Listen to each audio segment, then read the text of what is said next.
Hey there, and welcome to another journey back in time. Tonight, we're stepping into the misty, often mysterious world of medieval Europe, a time when the very idea of being a human being could get you accused of something far darker. Imagine this in a world where darkness always seemed to loom just beyond the horizon, where the sun was often obscured by thick clouds of uncertainty and the daily struggles of survival. Even the smallest of human behaviors, like a passing thought, a fleeting smile, or a momentary daydream, could be interpreted as evidence that something more sinister was at play. So, before we get fully immersed in this strange and curious period, I want to ask you to take a deep breath. Dim the lights. If you can, maybe even turn on a fan for that soft hum that's perfect for unwinding. But don't get too comfortable just yet. Let's ease into this together. Because once we step into this time, there's no turning back. You see, in the Middle Ages, something as simple as looking off into the distance could mark you as a person who had lost touch with reality. To a medieval villager, it wasn't just that you were gazing off into the horizon, perhaps imagining a better life, or daydreaming about a world beyond the dirt roads of your village. No, to them, you were committing something far worse, a crime of the mind.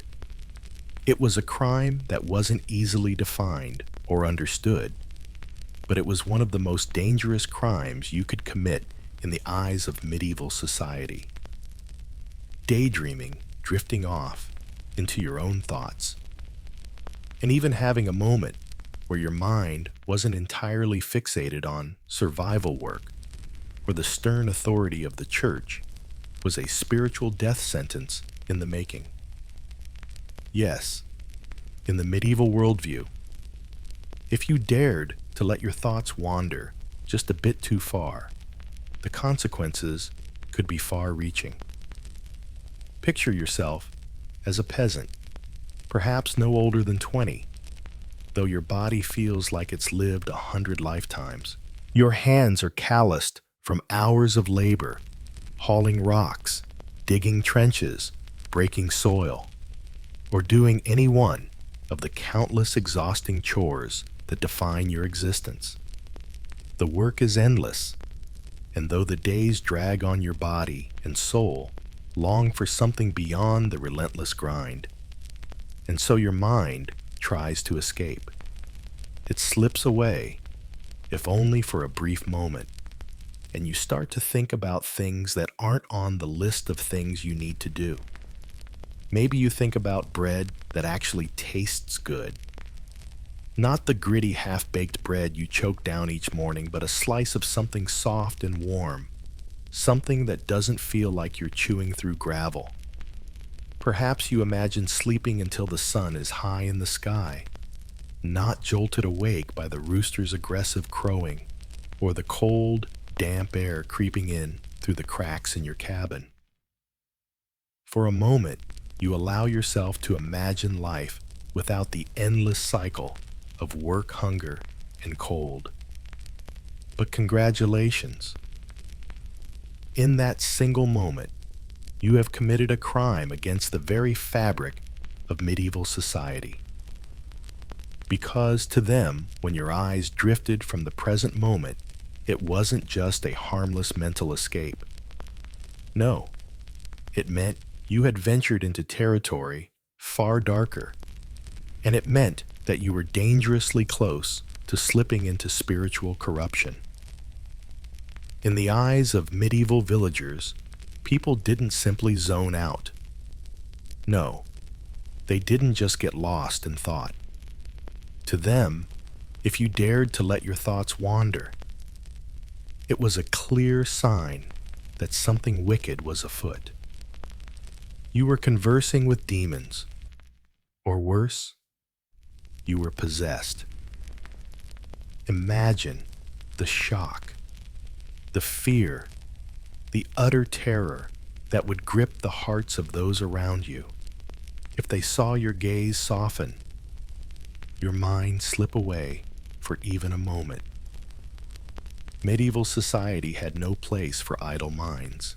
In a world where distractions were few and far between, and where the very idea of taking a break or enjoying a moment of mental peace was foreign, a drifting thought was treated with the utmost suspicion.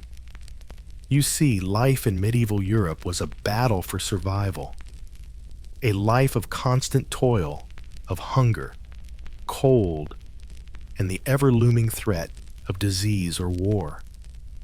And in such a world where every hour of your waking day was dictated by hard labor, there was no room for mental relaxation, for imagination, or for quiet reflection. Your thoughts, your very mind, were viewed as something that needed constant vigilance.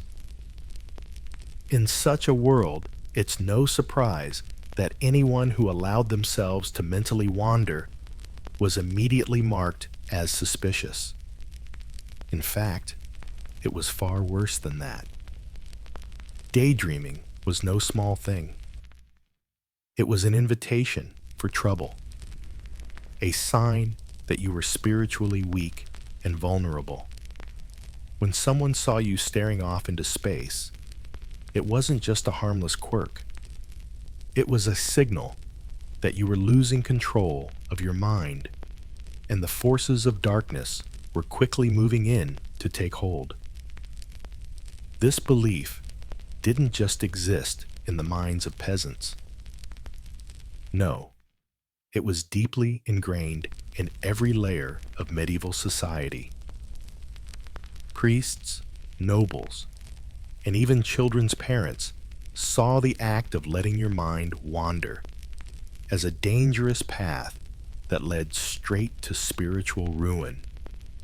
You could be standing there in the middle of the field, your back aching from hours of work, when you caught sight of a butterfly fluttering by. Maybe you paused for a moment to marvel at its wings, delicate and fragile. But that brief moment of wonder was enough for someone nearby to notice. In their eyes, you weren't simply appreciating nature. No, you were listening to voices from beyond. You were hearing the whispers of fairies of spirits, or worse, of demons. And don't think for a second that this was limited to the simple folk. Even the nobles, those few with any semblance of leisure, were not immune to this constant suspicion. Imagine a prince tall and regal, standing by a window, gazing out over the kingdom. To us today, this might seem like a normal moment of reflection, of leadership, of strategy. But in medieval Europe, that same prince might have been viewed as a melancholic soul lost in thought, perhaps suffering from sorrow vapors, a term which, though it sounds sophisticated, simply meant that the prince was experiencing a mental or spiritual disturbance. Daydreaming, as we know it, might be considered normal today. But in the medieval world, it was a spiritual red flag. The act of simply letting your mind wander was not just an idle pastime.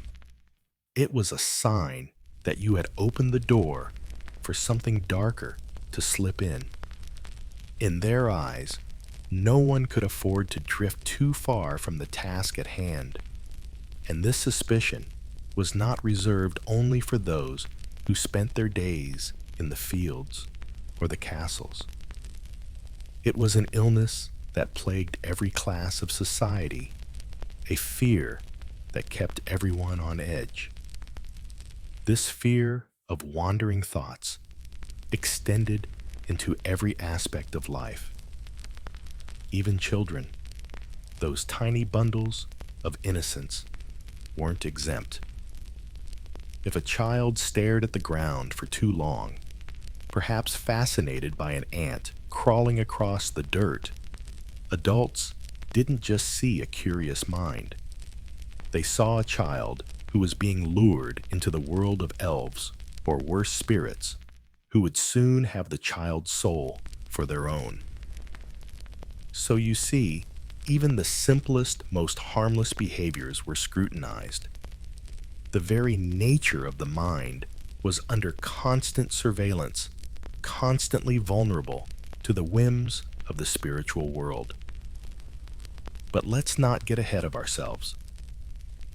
Because in the world of medieval Europe, not only were you at risk for being accused of being spiritually corrupted by daydreaming, talking to yourself, or being overly curious, but even your laughter, yes, something as simple and human as laughing, could set off alarm bells. The kind of laughter that came from a place of joy or even a small private joke could bring you the label of a madman, or worse, a possessed soul.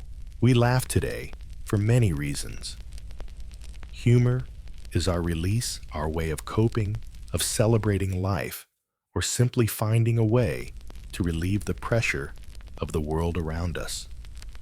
But in the Middle Ages, laughter was never private, never personal. It was meant to be loud, communal, and most importantly, it needed to be triggered by something obvious. Something like a misstep, a fall, a moment of physical comedy. But the idea of laughing without reason, that was unthinkable. It was considered a breach of the natural order. You weren't laughing because of joy or amusement. No medieval people would believe you were laughing at something far darker. A joke told by a demon, a cruel laugh at the world that had no place in it. So, with all this in mind, we now begin our story. A tale of a world that was suspicious of every mental movement, every shift in human emotion. A world where no behavior, no matter how innocent, was free from scrutiny. Tonight, we dive deep into the medieval psyche. We explore how simple, harmless acts of humanity were turned into spiritual crimes. And as we do, we'll come to understand why in the Middle Ages, the smallest deviation from the expected was never just a quirk. It was a red flag that could send you straight into the hands of the Inquisition. Are you ready to enter this strange, dark world? Let's dive in and explore the medieval mind where every thought, every word, and every gesture held more power than we can imagine. Picture this. The sun is barely visible, its rays struggling to break through the dense rolling clouds that seem to settle over the land like an endless gray blanket. It's the sort of day that seems to sap the very life out of the earth beneath you. A dull, muddy day where the air smells of wet soil and the wood of the village homes leaks moisture like forgotten tears. You're standing in the field, your back aching from hours of labor, hands rough and cracked from hauling stones, plowing the soil, or perhaps collecting firewood. Whichever task you've been assigned for the day. The world around you is a blur of hard work, cold air, and the monotonous sounds of your fellow villagers scraping at the earth.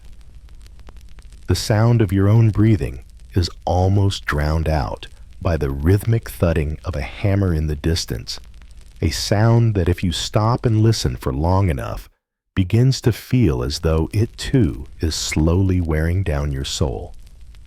You've been at it for hours now, your body begging for rest, your muscles sore and worn.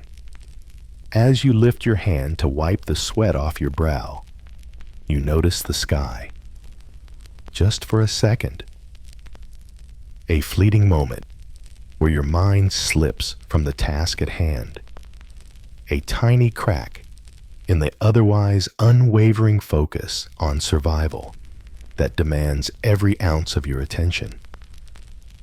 You're not even aware of it at first. Your gaze drifts upward, following the motion of a bird, a hawk perhaps, or maybe a crow. It soars above the fields, its wings cutting through the gray like a fleeting moment of freedom in a world that offers very little of it. For a moment, you imagine what it might be like to fly free of the heavy burden of hard work, free of the endless cycle of toil. You imagine a world where your body isn't aching, a world where you're not tied down by the unrelenting needs of survival.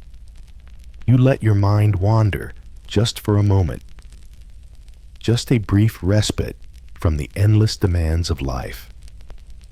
But before you know it, your peaceful little escape is interrupted. The moment it happens, you don't even realize the gravity of the danger you've put yourself in. The village priest, Father Gregory, who happens to be wandering by with his staff and his stern face, sees your momentary lapse. His sharp eyes lock onto you instantly, narrowing with suspicion. You can almost feel the weight of his gaze pressing on you, heavy with judgment, as if he can already read your thoughts, already know what's going on inside your head. It doesn't take long before he's at your side, his voice breaking through the silence like a crack of thunder. "What enters your thoughts, child?" he demands, his voice booming with an authority that leaves you no room to hide. The words sting, cutting through the air like an accusation before you even have a chance to think about your response. You open your mouth to speak, but the words catch in your throat. You've only been thinking, just daydreaming, for a split second, a fleeting moment of relief. But to Father Gregory, that is all it takes to mark you as suspicious. In that moment, your mind races. How do you explain the seemingly innocent daydream to a man who believes every stray thought could be the work of the devil? A man who has seen too many possessed souls to allow such weakness in his flock. What was once a moment of mental escape, a simple wandering thought, has now become a crime in the eyes of your community. Daydreaming in the medieval world was not just an innocent act of letting your mind wander. It was dangerous. It was an open door, an invitation for something darker to creep in, something unholy. You try to explain yourself, but it's no use. The priest's face is hard as stone, his lips pressed into a thin line. In the Middle Ages, your thoughts were not your own.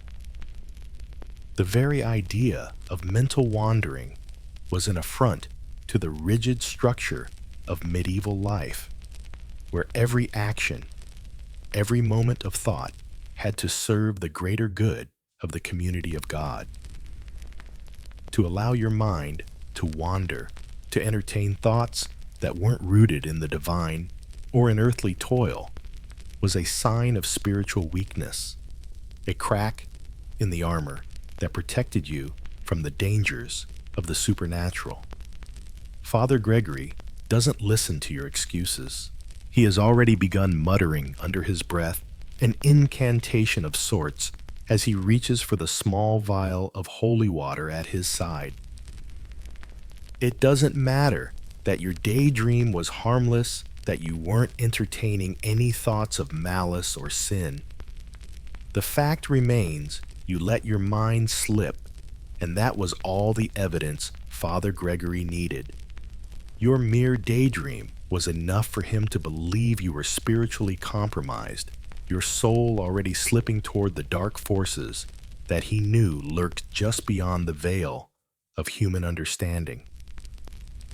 It's a quiet, terrifying moment, one that leaves you shaken, unsure of what will happen next. You're marked. You've done nothing more than take a breath. Pause for a moment of relief from the endless work. But in the eyes of Father Gregory and the rest of the village, you've committed a serious transgression. The thought police are here, and they will not hesitate to report your infraction to the authorities, to the Inquisition, the very people who will come knocking at your door to investigate your every move. The fear grips you cold and sharp as you realize that in this world there is no room for such simple human moments of escape. You see, daydreaming wasn't just seen as a harmless distraction in medieval Europe. It was seen as an invitation for something far darker. It was an open door for demons to slip in, for unholy forces to take hold of your mind, your soul. The medieval church, which wielded immense power over the lives of the people, believed that the mind was a battlefield, a place where good and evil waged war constantly. And if you dared to let your mind slip even for a moment, you were opening yourself up to spiritual corruption. That one small moment of escape was enough to draw suspicion. You might think this sounds extreme, but in the context of medieval Europe, it was perfectly logical to the people who lived there. After all, this was a time of constant fear and hardship. The medieval world was one where disease, famine, and war seemed like inevitable facts of life, where the natural world was full of mysteries that were often perceived as threats. People didn't have the luxury of knowing what we know today. They didn't have the tools to understand the workings of the human mind, so when something went wrong, when someone appeared to slip out of the tight grip of reality, they turned to the only explanation that made sense to them: the devil was at work. To the medieval mind, daydreaming was a spiritual red flag. It was a sign that you were allowing your mind to drift away from the path of righteousness. It meant that instead of focusing on God, on work, or on the responsibilities that society had placed on you, you were opening yourself up to spiritual infection. It wasn't just that you were wasting time or being lazy. No, you were inviting danger. You were putting your very soul at risk.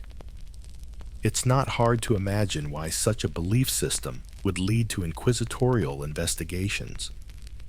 The medieval church had a vested interest in keeping people under control, keeping them focused on their duties, and making sure that the line between good and evil was clearly drawn.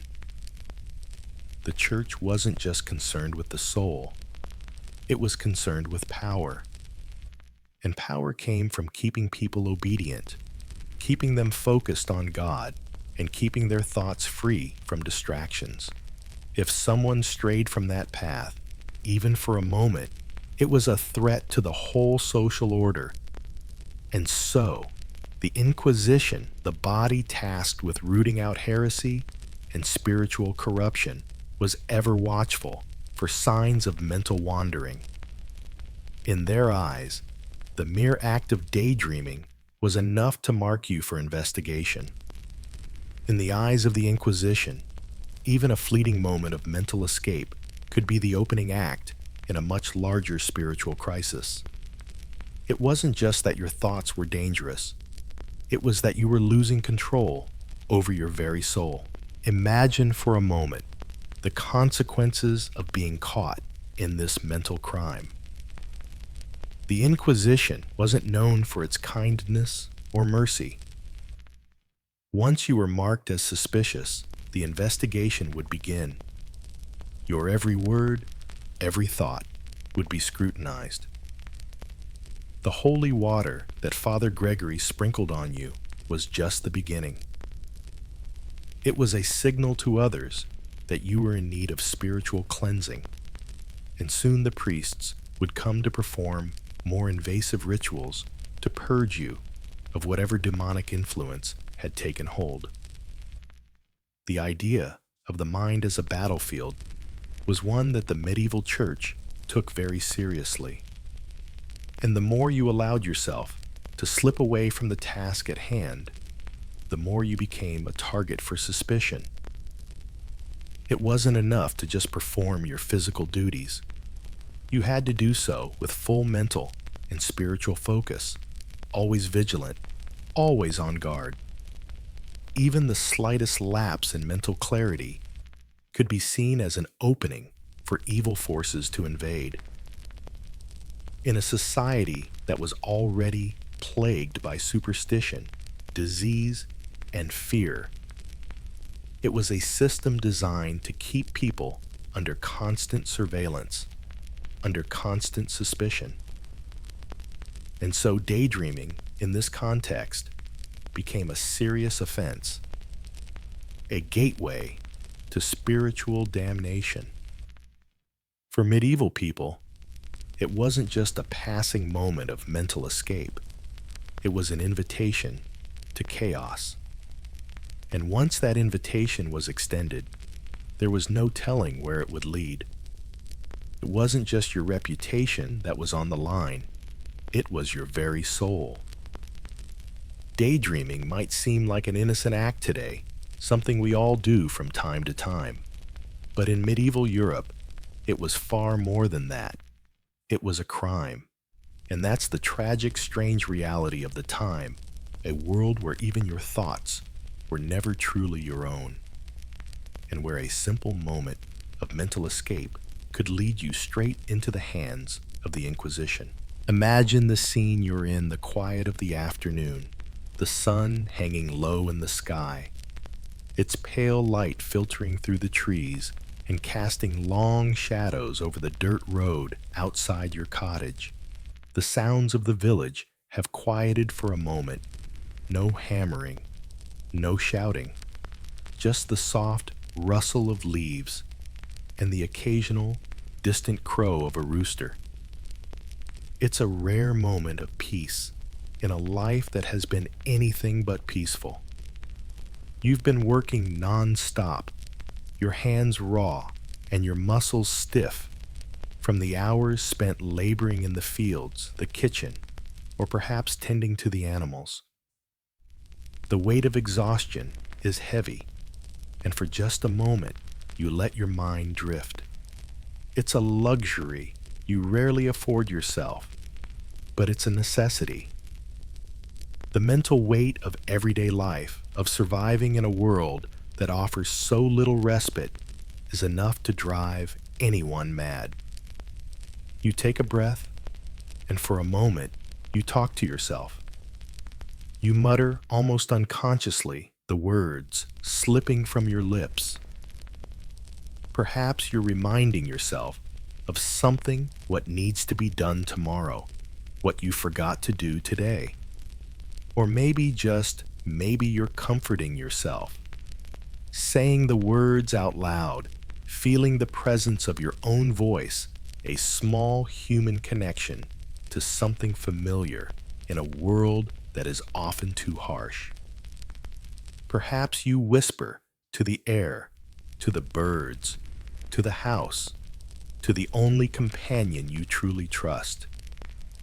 It doesn't matter what you say, because in your mind, it's just you lost in the solitude of the moment, simply processing the weight of the day. But then there's a shift. You hear footsteps behind you, sharp and sudden, interrupting the brief calm. The floor creaks as someone approaches, and before you can even turn around, the figure of Father Gregory, always so serious, always so vigilant, appears in the doorway. His eyes lock onto you instantly, his gaze piercing through the air, his brow furrowed in that all too familiar expression of suspicion. You freeze. The words you were muttering trail off into nothingness, but the damage has been done. He's seen it. He's heard it. Talking to yourself, are we? Father Gregory's voice is low, but there's an unmistakable edge to it. He steps forward slowly, the sound of his heavy boots dragging on the wooden floor, and you feel a chill settle into your bones. Your heart starts racing. What was once an innocent moment of self-reflection, a fleeting conversation with yourself, has now become an act of spiritual transgression. You try to explain, to say that it was nothing, that you were simply thinking out loud, but the words die in your throat. Father Gregory is not interested in your explanation. In fact, he doesn't even hear you. His mind is already at work, calculating, analyzing, interpreting. For Father Gregory, talking to oneself is not a quirky habit, a sign of a weary soul trying to make sense of the world. No, it's something far darker. It's a signal, a warning, a red flag. Talking to yourself is a direct line to the supernatural. It's an invitation for something unholy to enter your thoughts, to control your words, and to corrupt your soul. To medieval clergy, your voice was not just a sound, it was a vessel, a conduit that could carry demons, spirits, and whispers from beyond the physical world. To them, every conversation with yourself was a conversation with something far more sinister, something beyond human understanding.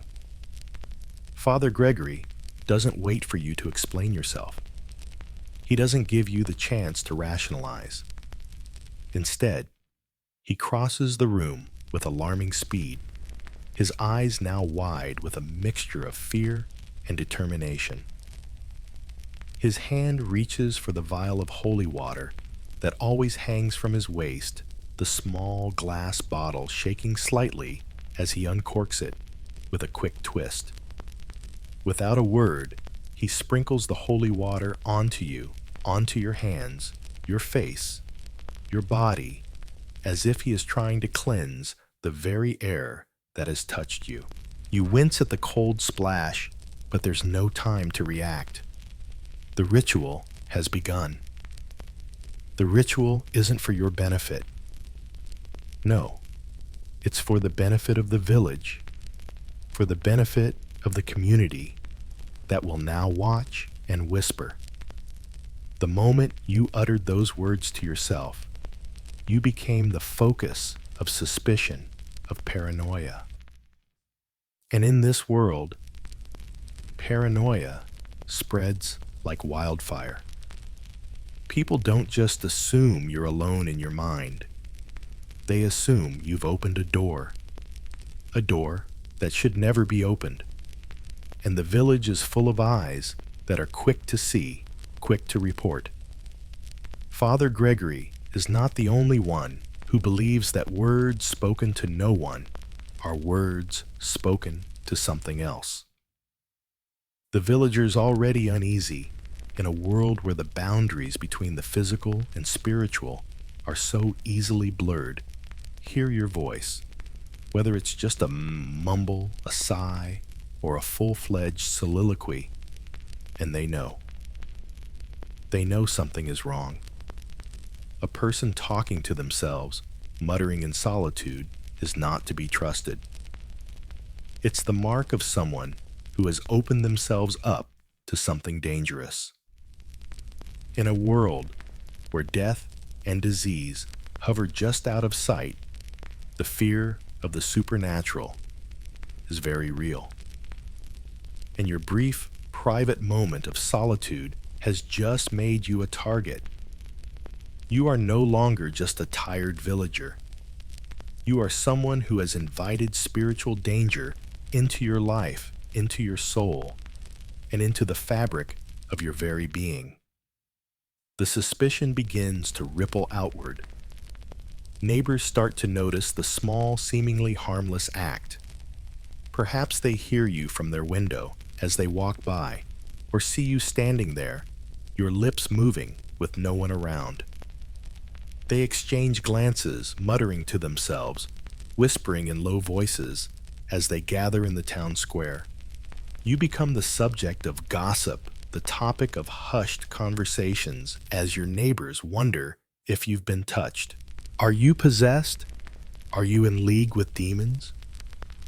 Have you become so weary from life's burdens that your soul is starting to fray at the edges? Your simple act of speaking to yourself is no longer seen as an attempt to manage your thoughts. No, it is seen as a breach of the order that holds the village together. And once the gossip begins, there is no stopping it. In a community as tight-knit as this one, rumors have a life of their own. The more they spread, the more people start to believe them, and the more convinced they become that something is truly wrong with you. No longer are you just the tired farmer or the humble weaver. You are now someone whose very thoughts are suspect, someone whose soul is in danger of being consumed. The idea of you, a simple human being talking to yourself, is so foreign, so strange, that it becomes an invitation for every shadowy fear to surface. And the worst part, once you're marked, it's hard to shake off the stain. You've become spiritually contaminated in the eyes of your peers. The suspicion that's settled over you is like a thick fog that won't lift no matter how much you try to explain or defend yourself. And in a world where every little act is scrutinized, where everyone is looking for a reason to justify their fear, your every move is now being watched. The moment you spoke to yourself, you invited not just suspicion, but intervention. You called upon the village clergy to act, and they will not leave you alone. What happens next is entirely out of your control. Perhaps you're brought before the village council, the elders, and the priest, and perhaps you're interrogated, asked again and again what exactly you were saying to yourself, what thoughts you were entertaining, what demons were trying to whisper in your ear. They don't trust your answers. They can't. To them, every word you speak, every thought you entertain could be the gateway to something far darker than you can imagine. And the truth of the matter is, you are caught. You can't escape the suspicion, the fear that now clings to you like a shadow. Perhaps you will be sent for further spiritual cleansing, a ritual to purge you of whatever demonic influence is assumed to have taken hold. Perhaps you'll be asked to confess to reveal the source of your sinful thoughts, to explain why you felt the need to talk to yourself. But no matter how you explain it, the truth will always be the same. In their eyes, you've opened a door, and that door, once opened, is hard to close. But this isn't just about one person talking to themselves. It's about a culture, a society that lives in constant fear of what lies just beyond the veil. A society where mental illness, mental wandering, or just plain tiredness was misinterpreted as a spiritual crisis. And so, the clergy, Father Gregory, and others like him stand as the gatekeepers, ready to intervene at the slightest sign of trouble. Your mental state is no longer just your own. It belongs to the community, to the church, and to the supernatural forces they believe are ever present, watching, waiting for the smallest misstep. In the Middle Ages, to talk to yourself wasn't just eccentric. It was an emergency, a spiritual crisis, an invitation for the devil to step in, to turn your mind away from God and into dangerous territory. Your thoughts weren't just your own. They were under constant surveillance, under constant threat of being corrupted. And when that corruption was suspected, there was no room for leniency. The only way to deal with such a crisis was with intervention, with ritual, with forceful correction. To talk to yourself in that world meant you were no longer fully in control of your own soul. And so your quiet musings, your words whispered to the air, your attempt at self-reflection, or perhaps even just a simple frustration with the endless weight of life, become a battle for your very existence. You are no longer just you. You are now the embodiment of every fear, every superstition, every paranoia that medieval Europe had to offer.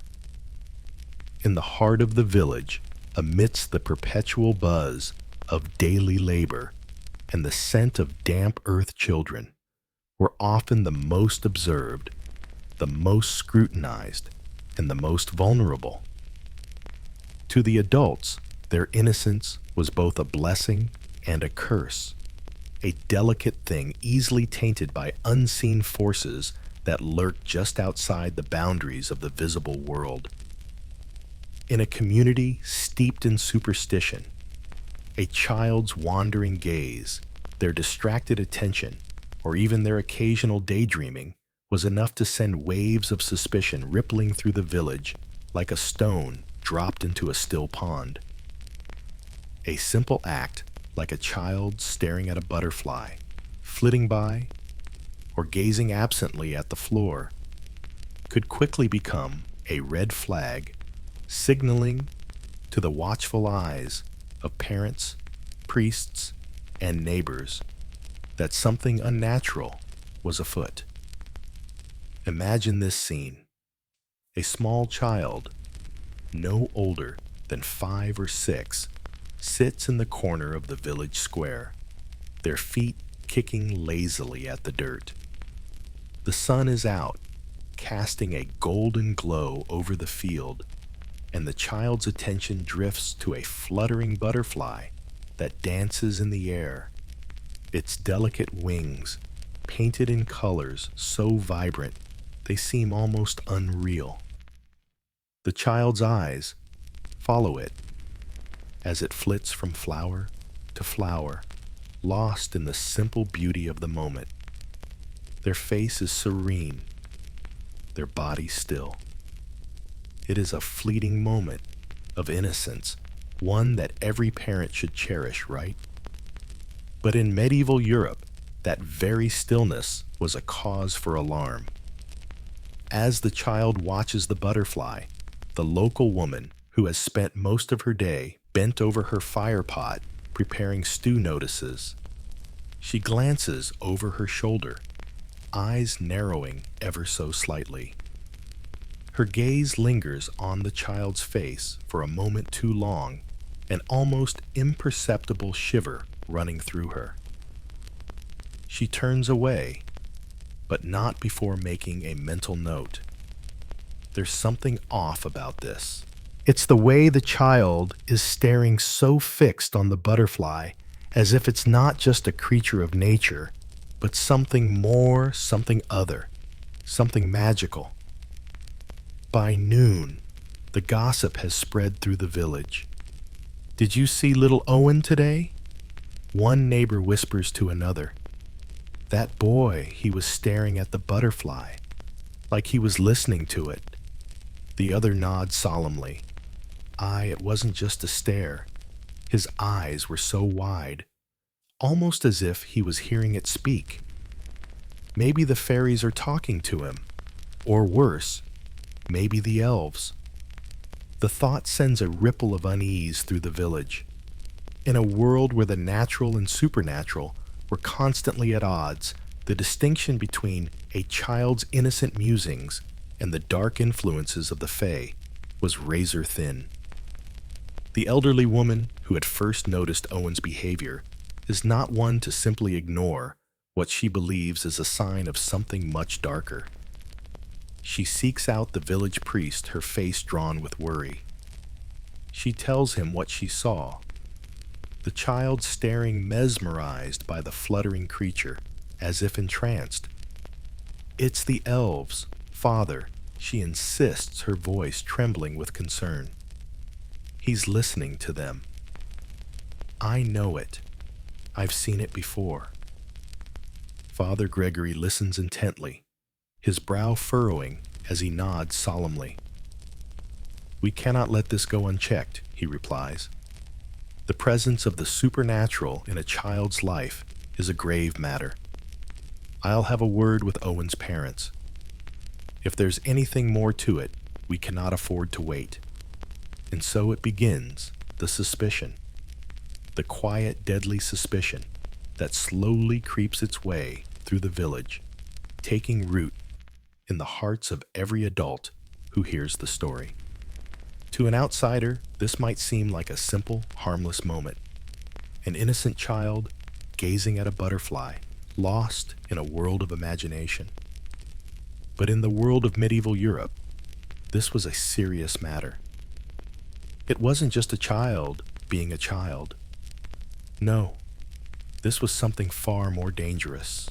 The village's obsession with watching children's every move came from a deep-seated fear of the supernatural, and in particular, the belief that fairies, elves, and other mystical creatures were lurking just beyond the edges of their vision, waiting for the slightest opportunity to take hold of a child's soul. Children, after all, were seen as the most vulnerable to these influences. Their minds were believed to be open, unguarded, ready to receive messages from otherworldly beings if left unchecked. In many ways, a child's innocence was not something to be cherished, but something to be protected, kept safe from the forces that would seek to lead them astray. As word of Owen's strange behavior spreads, the fear becomes palpable. Parents keep their children closer to them. They are no longer allowed to wander freely in the fields or play alone in the square. Each action is monitored, each moment of silence scrutinized. If a child looks at the ground for too long, stares off into space, or seems momentarily lost in thought, it is no longer an innocent act. It is a potential sign that the child is in contact with something unnatural, something dangerous. The village now keeps an eye on young Owen, watching for any further signs that he may be under the influence of these supernatural forces. One afternoon, as the children gather to play near the village well, Owen is once again caught in a quiet moment of daydreaming. His gaze drifts to the floor, his eyes fixated on the cracks in the earth, as if he's listening to a whisper no one else can hear. To the adults, it is unmistakable the child is communing with spirits, with beings from another world, and it is not something they are willing to ignore. The priest arrives at the cottage shortly after his footsteps, heavy and deliberate on the dirt path. His expression is stern, his mind already made up. He doesn't need to see anymore. The behavior is enough. It's not just a wayward glance. It's a sign of something far darker. Owen Father Gregory begins his voice low and steady. "You've been hearing things, haven't you?" Voices whispers. "I need you to tell me the truth. What are you listening to? What is it that's been speaking to you?" The child's eyes widen in fear, and his lips tremble as he stammers, unsure of what to say. He hasn't heard anything. It's just his imagination, just the simple act of a child lost in a moment of wonder. But to the priest, the doubt in the child's eyes is confirmation. It's an act of rebellion against the order of the world, a sign that the boy has fallen under the sway of the Fae. Father Gregory doesn't wait for an answer. He orders the child to be taken to the village healer, an elderly woman who is skilled in the ways of curing those who have fallen under the influence of supernatural forces. She will perform a ritual, a cleansing, to remove the taint from the child's spirit. The entire village watches as Owen is led away, his small figure trembling with the weight of an accusation he doesn't fully understand. This is the reality of life in medieval Europe. A child's innocent behavior, something we might dismiss as daydreaming or simple curiosity, is interpreted through the lens of fear and superstition. The villagers, having known nothing but hardship, disease, and death, see the world through a different lens. They cannot afford the luxury of seeing a child's wandering thoughts as harmless. No, in their world, the mind was a battleground, and the child's soul could easily be lost to forces they could not control. Owen's story is far from unique.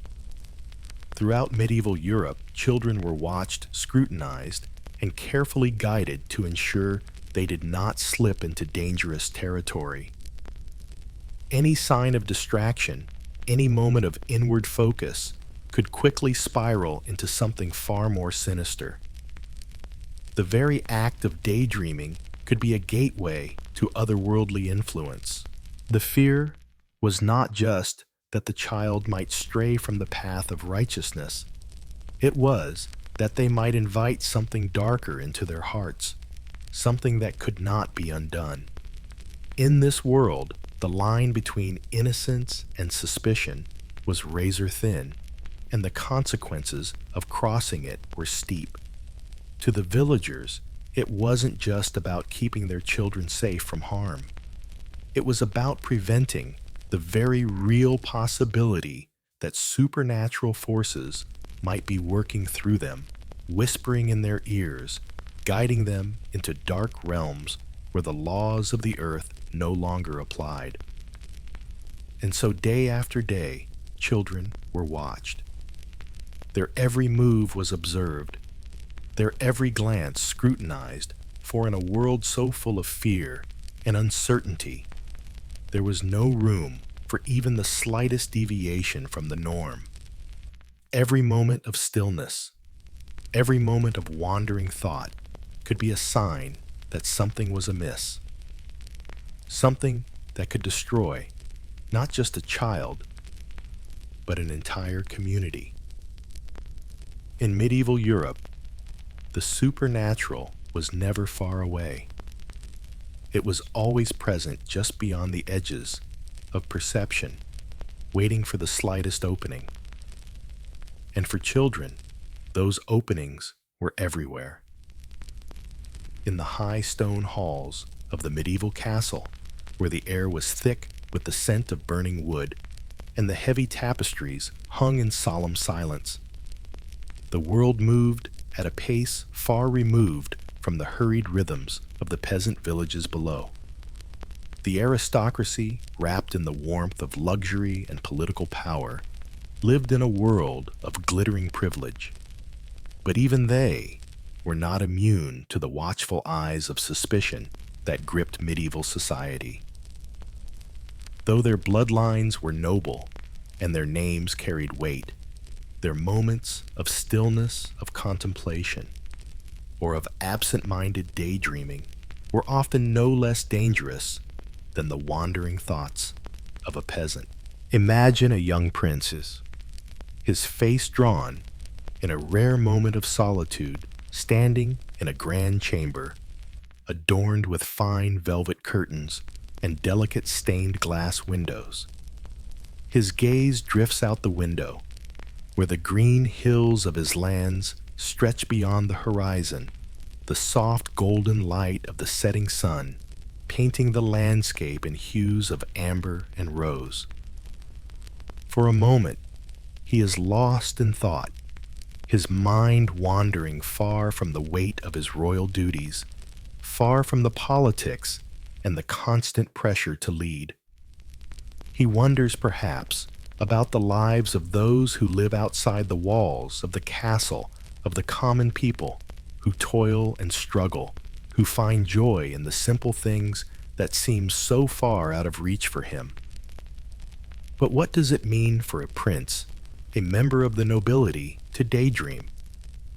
To slip into the realm of reflection and distraction for just a brief moment. In the medieval mindset, it means far more than it does for a commoner. It is not seen as a personal indulgence, an innocent escape from the burdens of power. No, to the clergy, to the villagers, and to the courtly advisors who keep a close eye on every member of the elite, a prince's melancholy. His quiet contemplation, or his distracted wandering thoughts, can quickly become the subject of deep concern.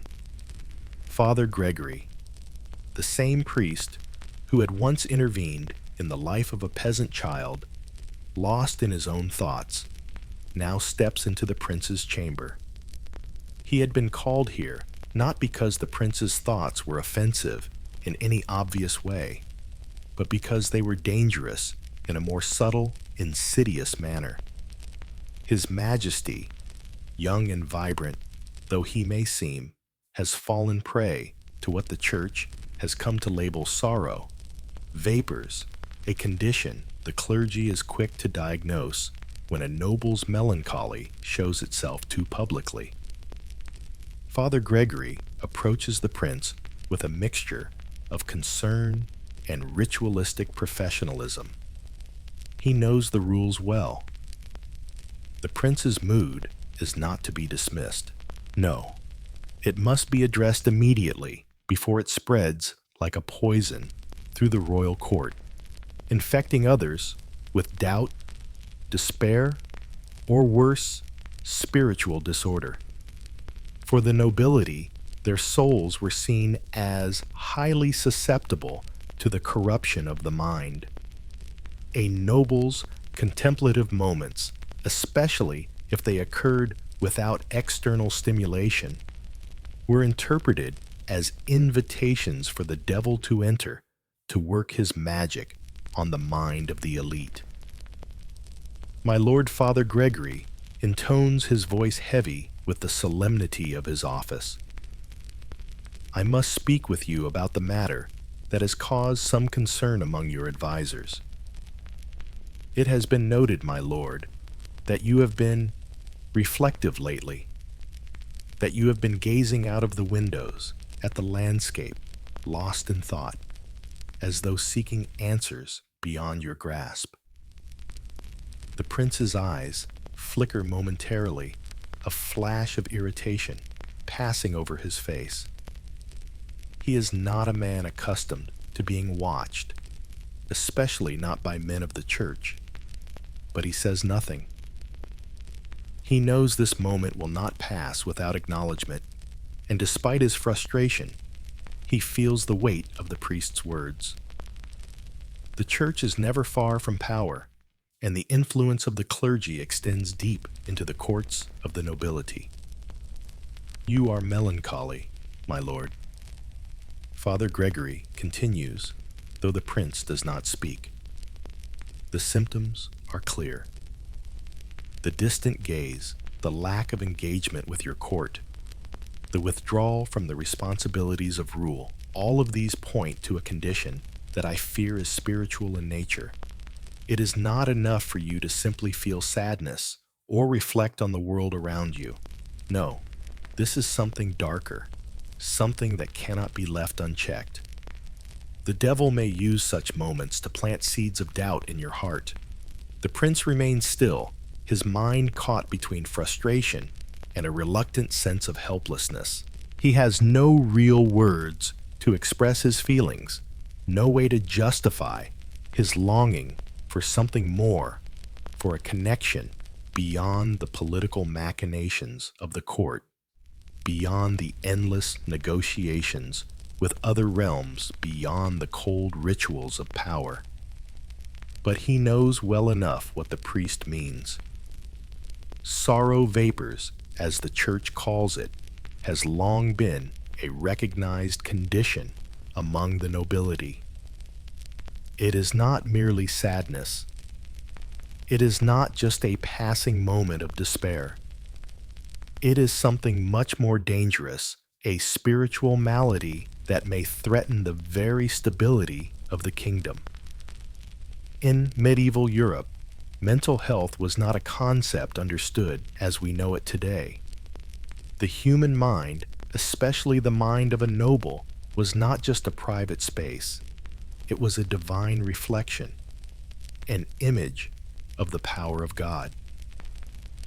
A prince's mind was not just the domain of his own thoughts and desires, but also a space that had the potential to influence the fate of his people, to shape the destiny of the realm.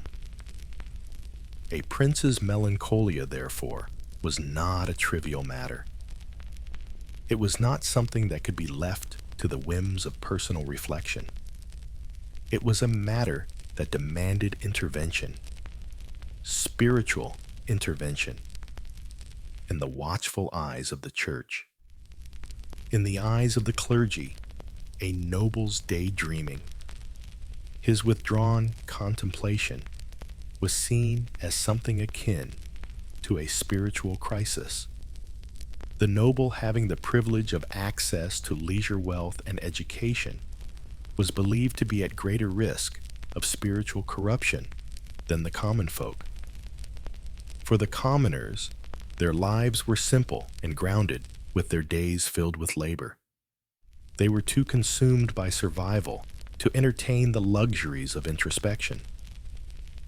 But for the nobility, who had the time and space to look inward, there was always the danger of straying from the path of righteousness. A prince who gazed out at the land, who withdrew from his court and his duties, who sought solace in his own thoughts, was a prince who could easily become a vessel for the forces of darkness. As Father Gregory speaks, the prince feels the familiar gnawing sense of confinement, the same feeling that has haunted him for weeks, for months. He feels like a caged bird in a gilded cage, free in form, yet trapped by the very structure that is supposed to give him wings. The prince has been wrestling with this malaise, this sense of being weighed down by the responsibility of his crown, by the expectations placed upon him by his father's legacy, and by the pressures of ruling a kingdom that seems to stretch endlessly before him. Yet none of these thoughts, none of these feelings can be articulated. He is expected to lead, expected to be a pillar of strength. Yet all he can feel is the quiet pressure building in his chest, the longing for something more than the ceaseless politics, the endless performances, the ever-present gaze of those who watch, always watching. Father Gregory's voice cuts through the prince's thoughts once again. My lord, you must understand that such moods are not just personal misfortunes. They are spiritual crises. The mind, when left unchecked, can be a battlefield. The devil does not wait for you to turn your gaze away. No. He waits for you to turn your thoughts inward, to reflect too deeply. And in that moment, he whispers his poison into your ear. The prince's gaze hardens, but Father Gregory does not notice. The priest is too wrapped up in the notion of spiritual warfare, too fixated on the medieval idea that the mind was always at risk of becoming a battleground for the forces of good and evil. For the prince, this is not about the devil. It is about the weight of his own thoughts, the heaviness of a life spent under the constant expectation to perform, to be perfect, to be the figurehead of an entire kingdom. He is not battling demons. He is battling himself. But no one else will understand that. Father Gregory certainly won't. In the eyes of the clergy, the prince's melancholia, his quiet contemplation, was nothing more than a symptom of a deeper spiritual corruption, a sign that his mind was no longer safe, that the path to righteousness was being slowly poisoned. And in this world, where the spiritual and the temporal were inseparable, the prince's thoughts could never be private, not truly. They were always vulnerable to being shaped, twisted, and diagnosed by the watchful eyes of those who claim to understand the workings of the soul. The prince listens, his heart sinking. He knows what will come next, the ritual cleansing, the holy water, the prayers, the insistence that he feel better, that he restore his mind to its rightful place. But deep down, the prince knows that his mind, his very soul, has been irrevocably changed. And no amount of prayers or rituals can unmake that change. His mind is not a battlefield between good and evil. It is a quiet storm of confusion, uncertainty, and despair. Yet he remains silent, playing his part. For what else can he do in a world that sees his melancholy as a threat? As the priest leaves the room, the prince stands alone, staring once again out the window, his thoughts wandering back to the hills in the distance. For a brief moment, he wonders if this will ever change, if he will ever find the peace he craves. But deep down, he knows the answer. In the medieval world, there is no room for such peace. Not for a prince, not for anyone. The ritual will continue. The cleansing will happen. But the prince, like so many before him, will never truly be free. He will always be watched, always be measured, always be expected to perform. His daydreams will never again be his own.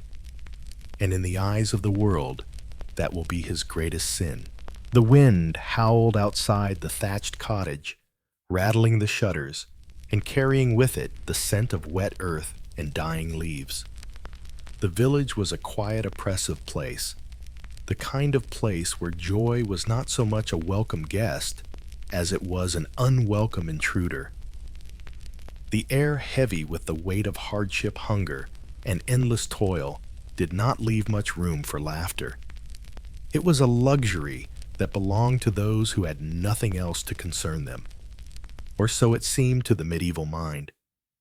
The people who lived in this world were bound to the earth, to the daily labor that consumed every waking moment. Life was a constant struggle against the elements, against disease, and against the ever-present specter of death. Joy was a fleeting thing, a momentary escape from the crushing weight of reality. And because of that, when it did appear, it was viewed with suspicion. Imagine the scene in the village square, a small, humble gathering of peasants huddled together under the eaves of a merchant's cart, shielding themselves from the sudden autumn rain. They speak in low voices, sharing gossip and news from distant lands, when suddenly, from the corner of the group, a single laugh rings out. It is not a hearty laugh, nor one prompted by the ridiculous antics of a jester or a neighbor tripping over a bucket. No, this laugh is quiet, almost delicate, and it seems to come from nowhere. Just a burst of sound, spontaneous and pure, as if the person who made it has found something amusing in the bleakness of life. The others fall silent immediately. their eyes flicking to the source of the laughter. The sound lingers in the air like a foreign substance disrupting the usual murmur of voices. For a moment, no one speaks. The rain continues to fall, but it is as if the world has momentarily stopped. In the stillness, the laugh seems to echo louder than it should, as if calling attention to itself. To the people in the square, it is out of place. It is wrong. Laughter in the medieval world was not meant to come from within. It was not a private thing, an individual expression of happiness or relief.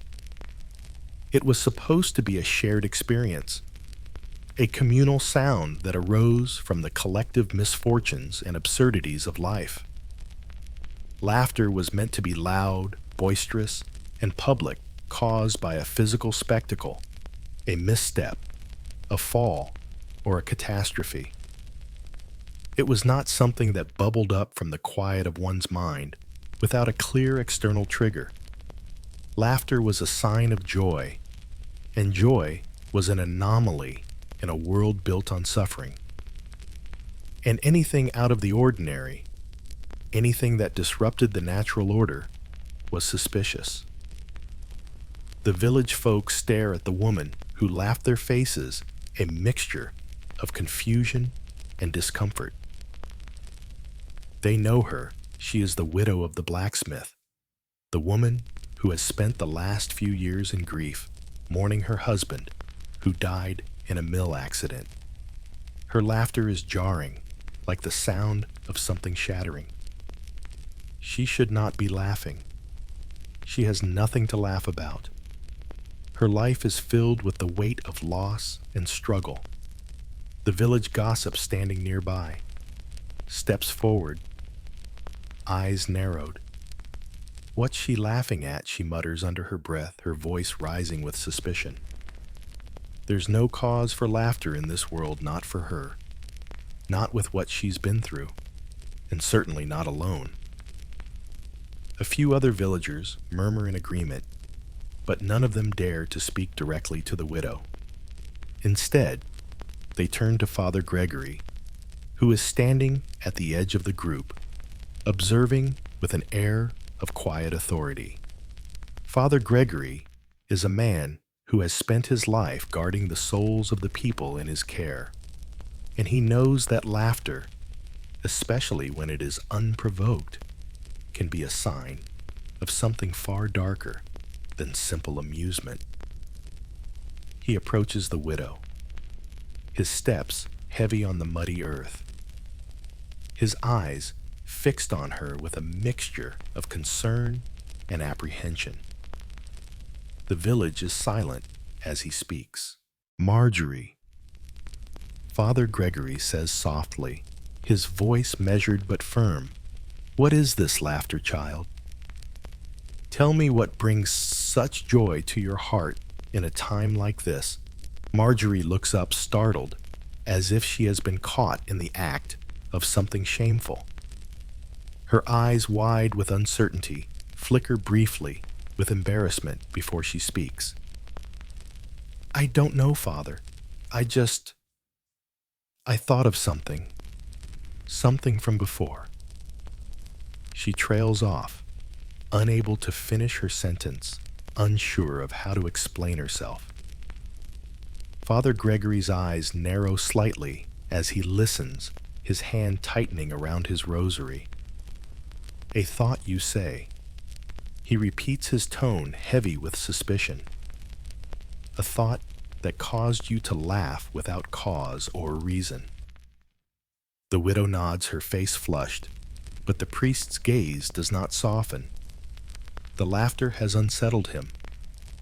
It was too spontaneous, too carefree, and in a world where every thought was expected to be controlled and every emotion scrutinized, the idea of someone laughing without cause, without witness, was more than a sign of errant behavior. It was a sign of spiritual imbalance. And to the medieval clergy, spiritual imbalance was a direct invitation for demonic forces to take root. You know, Marjorie, Father Gregory continues, his voice growing sterner. Laughter in the absence of joy is not normal. It is a sign of spiritual weakness, of something corrupting your soul. I fear the devil may have found his way into your heart, using your mind to play tricks on you. At this, a murmur of agreement ripples through the gathered crowd. The villagers' faces grow somber. To them, Father Gregory's words are not just an observation, they are a warning. They all know the dangers of spiritual corruption.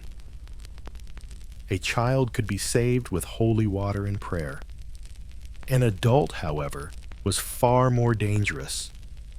Their minds were already grown, and the devil could use that maturity to lure them away from salvation. Father Gregory continues, his voice taking on an almost ritualistic quality. This laughter, child, it's a form of possession, a sign that something has entered your mind and is making mockery of your grief. It must be dealt with before it spreads. The widow, her face pale, trembles slightly under his gaze. The villagers, who had been watching in silent judgment, now turn away, casting wary glances over their shoulders. The energy in the square shifts from curiosity to fear. No one wants to be caught in the same trap as the widow. Laughter, they now know, is not to be taken lightly. Father Gregory nods solemnly. We will perform the cleansing, Marjorie. You must be rid of this ailment for your soul's safety. It is not enough to mourn, not enough to feel sorrow. But joy, that is dangerous. That is the work of dark forces. The widow stumbles backward, eyes wide with fear. But Father, she protests, her voice quivering. It was just a laugh. It wasn't. No more words, Father Gregory interjects sharply. We will not allow this to fester. You are not the first to fall into this trap, and you will not be the last. The devil has a way of using laughter to gain a foothold in the soul. It starts small, but left unchecked, it grows. This will be seen to, and you will be made pure again.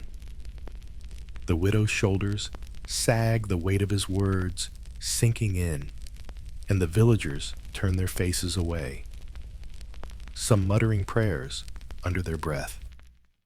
They have seen this before. They know how it ends. Father Gregory leads Marjorie back to her cottage, his hand firmly placed on her trembling shoulder.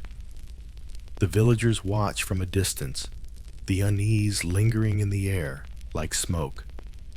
Laughter, they now know, is a dangerous thing, especially if it is not shared, if it is not understood, if it comes from a place too dark to fathom. The sky, clouded with the weight of impending rain, cast an oppressive gloom over the small medieval village. The sun, rarely seen through the thick fog of the northern landscape, seemed forever on the edge of retreat, its pale light barely making it past the dense clouds. Life here was hard, the soil unforgiving, the seasons unpredictable, and every day was a battle against hunger, illness, and the creeping hand of death that seemed always to be lurking at the edges of existence.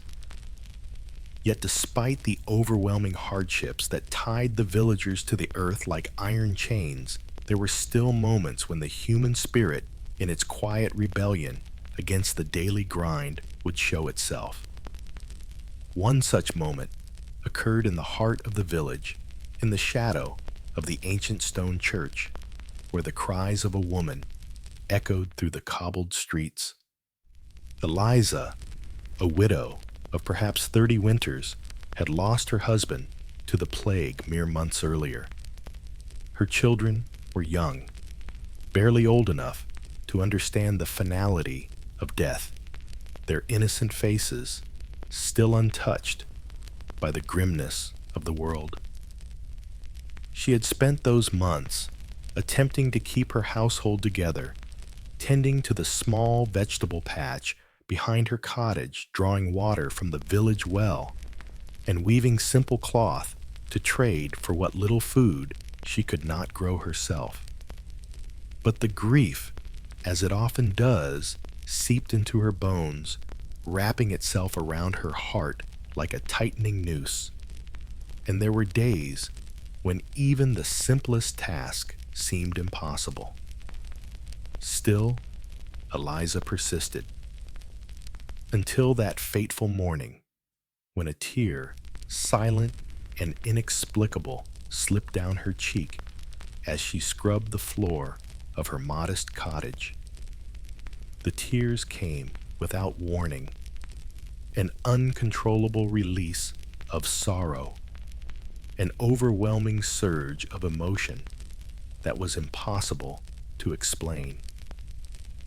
It was not the grief of her husband's death that stirred her, nor the fear of an uncertain future. It was not the exhaustion of motherhood or the burden of survival. It was simply a moment when the world seemed too much, and her soul, at once fragile and defiant, cracked under the pressure. Eliza wiped her face with the back of her hand, trying to make sense of the tears. What was this? Why had it happened? There was no specific reason, no immediate trigger that could explain the outpouring.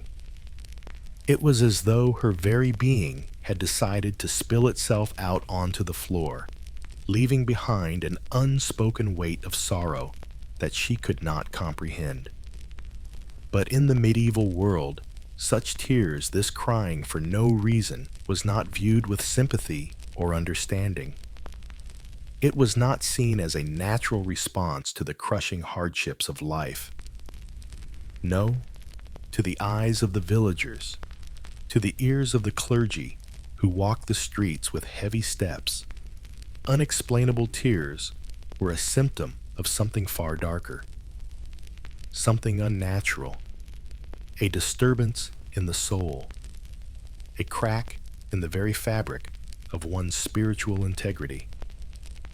As Eliza continued to weep, the old woman who lived across the lane, who had known more than her share of loss in her own time, watched from the small window of her cottage.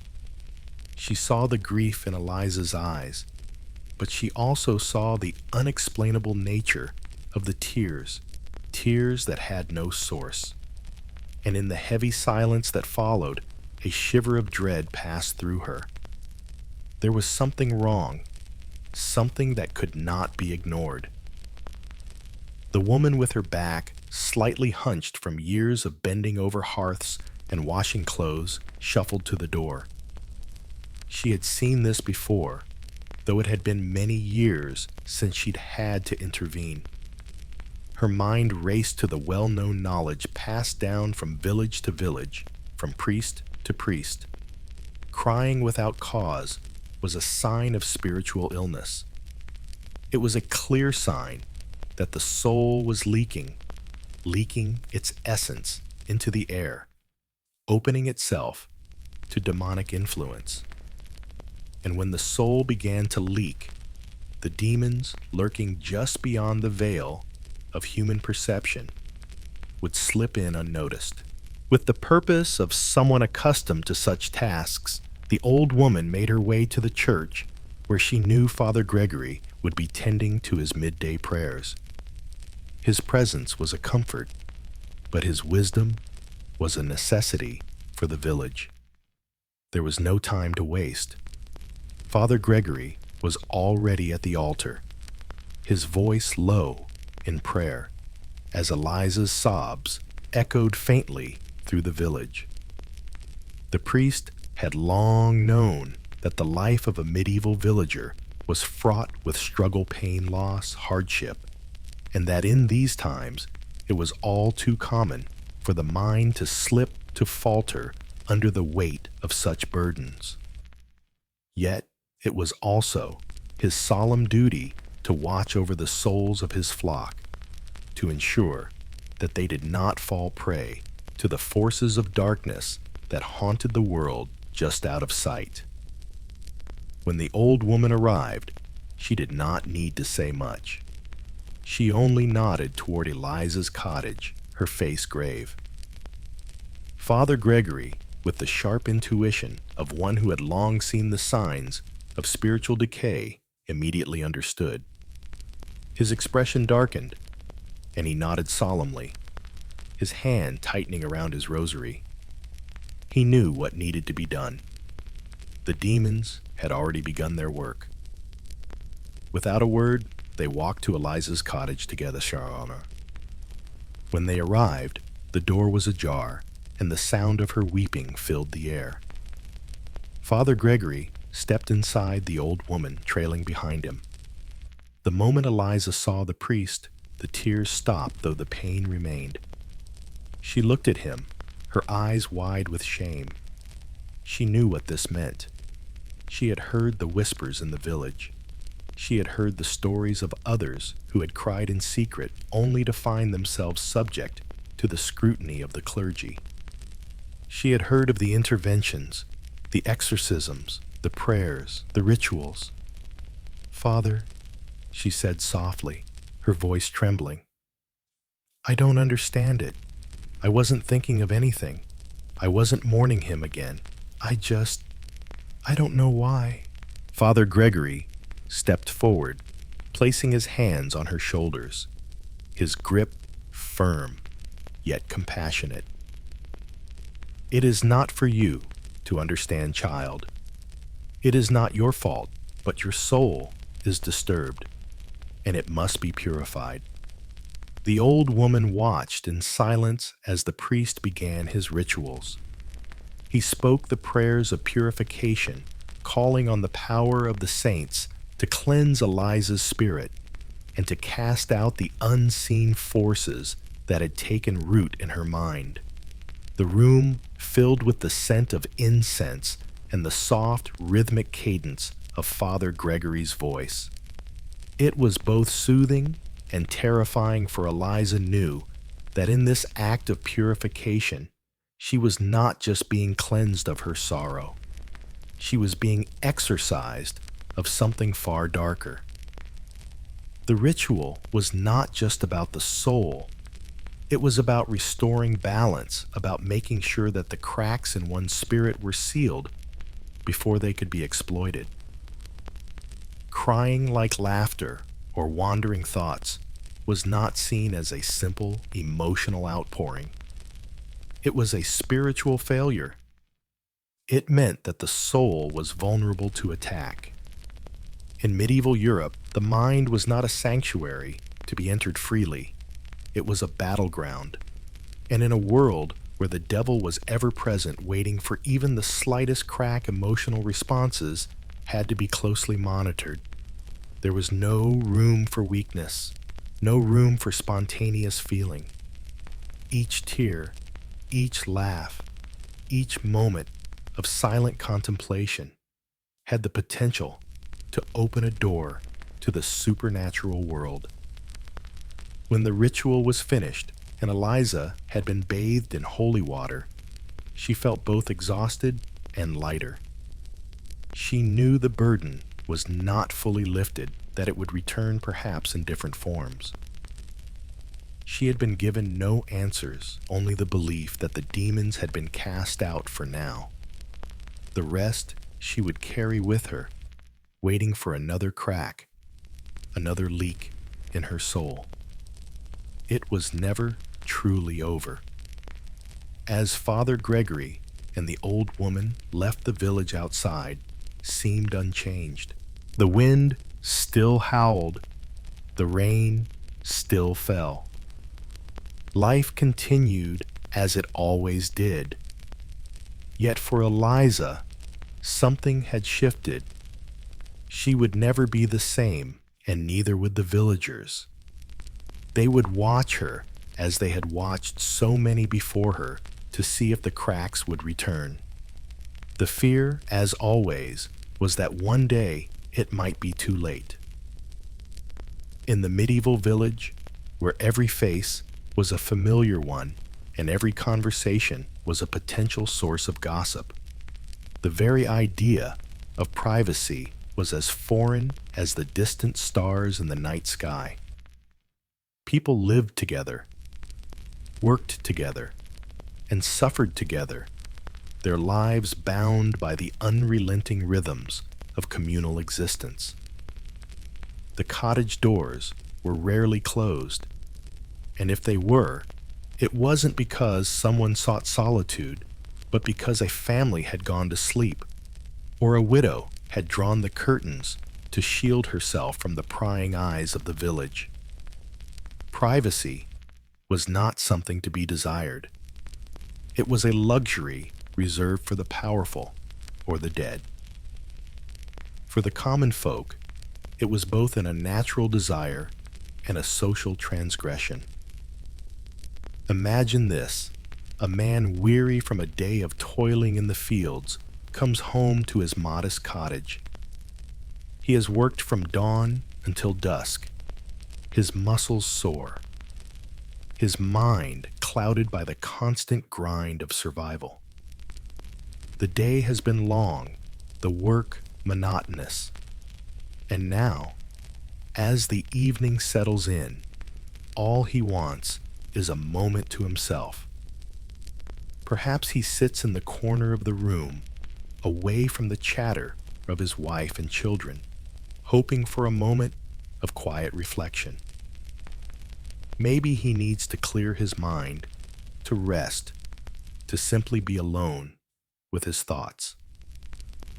In a world that constantly demanded something from him, his labor, his attention, his energy, he craves nothing more than a fleeting sense of peace. But in a medieval world that viewed communal living as essential to both survival and spiritual salvation, his desire for solitude is seen as something much darker. It is not merely an act of personal preference. It is a sign of something amiss, something dangerous. To want privacy, to seek solitude, was to separate oneself from the group, to step outside the collective human experience, and that was a breach of the natural order. The village was not just a place for physical proximity. It was a reflection of the divine order of things. And solitude, true solitude, was a rebellion against that order. The villagers knew this instinctively. They had grown up in a world where every moment of life was a shared experience, where even grief, joy, and personal reflection had no true private space. The boundaries of personal life were porous, and everyone knew everyone else's business. Secrets were not kept. They were shared, whether willingly or not. To live outside that communal flow was to risk becoming something other, something disconnected from the divine circle that held everything together. And so, when the man retreats to his corner, when he pulls away from his family and seeks a brief respite in silence, there is a pause, a subtle, almost imperceptible shift in the village's energy. Those who notice him, those who see him withdraw, begin to wonder, why does he want to be alone? What is he hiding? Is there something wrong with him? A woman passing by the cottage on her way to the market notices the door is closed. She glances toward the window, half expecting to see the man working in his garden or tending to his children. But no, the silence is unnerving. He is not at work. He is not with his family. He is inside alone. Her steps slow as she watches the cottage, her mind already beginning to work. She knows the rules. and she knows the consequences of stepping outside them. There are whispers in the village about those who seek too much solitude, about those who desire privacy and cannot explain why. They are the ones who are different, and in the medieval world, different was dangerous. The woman hurries past the cottage, her mind spinning with possibilities. She had seen the man in church just last Sunday, his eyes cast downward, his lips moving in a way that seemed unnaturally calm, or perhaps too absorbed in his thoughts, too focused on himself.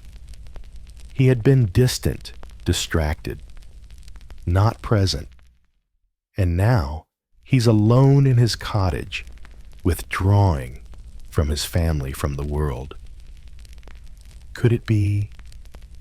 Could he be? The thought hangs in the air, unspoken but heavy.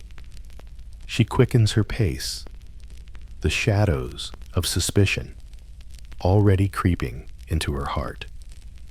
That night, as the man lies in bed, trying to quiet his racing mind, he hears a soft knock at the door. At first he thinks it's the wind, but then he hears it again, more insistent this time. Slowly, he rises from his bed and opens the door to find two figures standing before him. The village priest, Father Gregory, and a neighbor woman who has come to voice her concerns. The priest looks at him with an expression that holds neither malice nor kindness, only duty. His eyes are dark measuring. "Good evening," Father Gregory says, his voice low and steady. "We have come to speak with you." The man is confused, disoriented by the suddenness of the visit. "Speak with me. What is this about?" The priest's gaze doesn't soften. "It has come to our attention that you have been seeking solitude. You have closed yourself off from your family. This is not the way of things. It is not the way of God." The neighbor woman steps forward, her voice trembling slightly. "We are concerned, Thomas. You are a good man, but we have noticed your withdrawal. We saw you retreating today, not joining in with the others. The silence, it feels unnatural." The man stands there in silence, his mind racing. He wants to explain himself, to tell them he is merely tired, worn out by the demands of his life. He wants to tell them he sought nothing more than a moment of peace, a quiet breath, before the endless cycle of labor began again. But he knows instinctively that such an explanation will not suffice. Father Gregory steps closer, his expression hardening. Solitude is a luxury for those who can afford it. It is for the rich and the powerful, for those whose lives are unburdened by the weight of responsibility. But for you, Thomas, no. You are part of the village. You are part of the community. To seek isolation is to pull away from God's plan. It is a sin. The man feels his chest tighten. He had not thought of it this way. He had not realized that wanting privacy, wanting peace, was in itself a transgression. And yet, here it was, a clear accusation, a charge laid against him. He had sought solitude, and in doing so, he had set himself apart from the very fabric of the world around him. It is not for you to decide when you are alone. Thomas the priest continues, his voice firm. We all share in the burdens of life. We all suffer. We all work. We all endure. But we do not turn inward. We do not look away from one another. If you wish to be alone, you are no better than the witches of old those who lived in seclusion, who called upon spirits from the other world. The man's heart sinks. Witchcraft. The accusation hovers above him like a dark cloud. To be alone is to invite the suspicion of the villagers of the clergy. To withdraw is to mark oneself as different, as suspicious. A desire for privacy is a signal that something is wrong. And in the eyes of medieval society, there was no greater crime than a refusal to conform. Father Gregory steps back, his gaze fixed. We will pray for you, Thomas. You must repent for your desire for privacy. It is a sign of weakness, of corruption. You must be cleansed for the safety of your soul. The neighbor woman nods in agreement, her face drawn with concern. We are only looking out for you, Thomas. You must not turn away from the light. You must remain with us always. With that, they leave him standing in the doorway, his mind a swirl of confusion and fear. He looks at the empty, quiet cottage, now filled with the weight of their words. He knows that his desire for solitude, a simple human need for a moment's peace, has been interpreted as a sin, as a signal that he has fallen away from the path. And he wonders what other parts of his soul have been found wanting. What other simple desires will be twisted into something dark and sinister? What part of him will be next? The walls of his home seem to close in around him. The silence feels heavier now. The desire for solitude has become a dangerous thing. He has invited suspicion, and now it is his to bear. There is no place for privacy in a world where every soul is watched, every gesture measured. In the medieval village, privacy is a luxury only the powerful can afford. And for the rest of them, the very act of seeking it means they are no longer fully human. They are something else, something dangerous. The cold, thick silence of the medieval night was like a blanket that covered the world in its stillness. The moon, pale and distant, cast long shadows across the dirt-packed streets and thatched roofs of the village, its light struggling to pierce through the clouds. Inside the modest cottages, flickering flames from hearths illuminated tired faces huddled around small tables or sitting on straw-filled beds. It was a world that, while locked in perpetual hardship, also carried with it the very rhythm of survival, a rhythm deeply tied to the land, to the seasons, and to the divine order of things. In this world, sleep was a complicated affair. It was not simply the natural act of resting one's body after a long day's labor, nor was it seen as the necessary escape from the burden of waking consciousness. No. In the medieval mindset, sleep was a battle, a confrontation between the living soul and the forces that surrounded it. The act of sleep was intertwined with the spiritual journey of the individual. It was a time when the body was most vulnerable to the supernatural, when the thin veil between the earthly and the otherworldly could be breached by demonic forces or restless spirits. Imagine then a weary medieval villager, exhausted from a day's work, in the fields returning home to their small, dimly lit hut. The fire has nearly burned out the last flickers of flame, casting long, wavering shadows against the stone walls. The man or woman whose muscles ache and whose mind spins with thoughts of the day's struggles lies down on a bed of straw, hoping for a few hours of rest before the sun rises again. But in this world, the act of sleep was far from simple. For the medieval villager, sleep was not just a biological necessity, it was a matter of spiritual concern. The time spent in the darkness of sleep was a time when the soul was most vulnerable. It was a time when demons could slip in unnoticed, when the body might be invaded by spirits or the devil himself.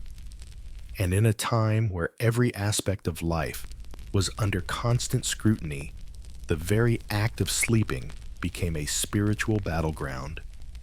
It was during this time, while lying still in the depths of night, that the village priest or the wise elder would advise on the proper sleep schedule. Sleep to the medieval mind was not just about resting. It was about maintaining the delicate balance between the mortal world and the supernatural one. Too much sleep, and you risked inviting demonic forces into your body.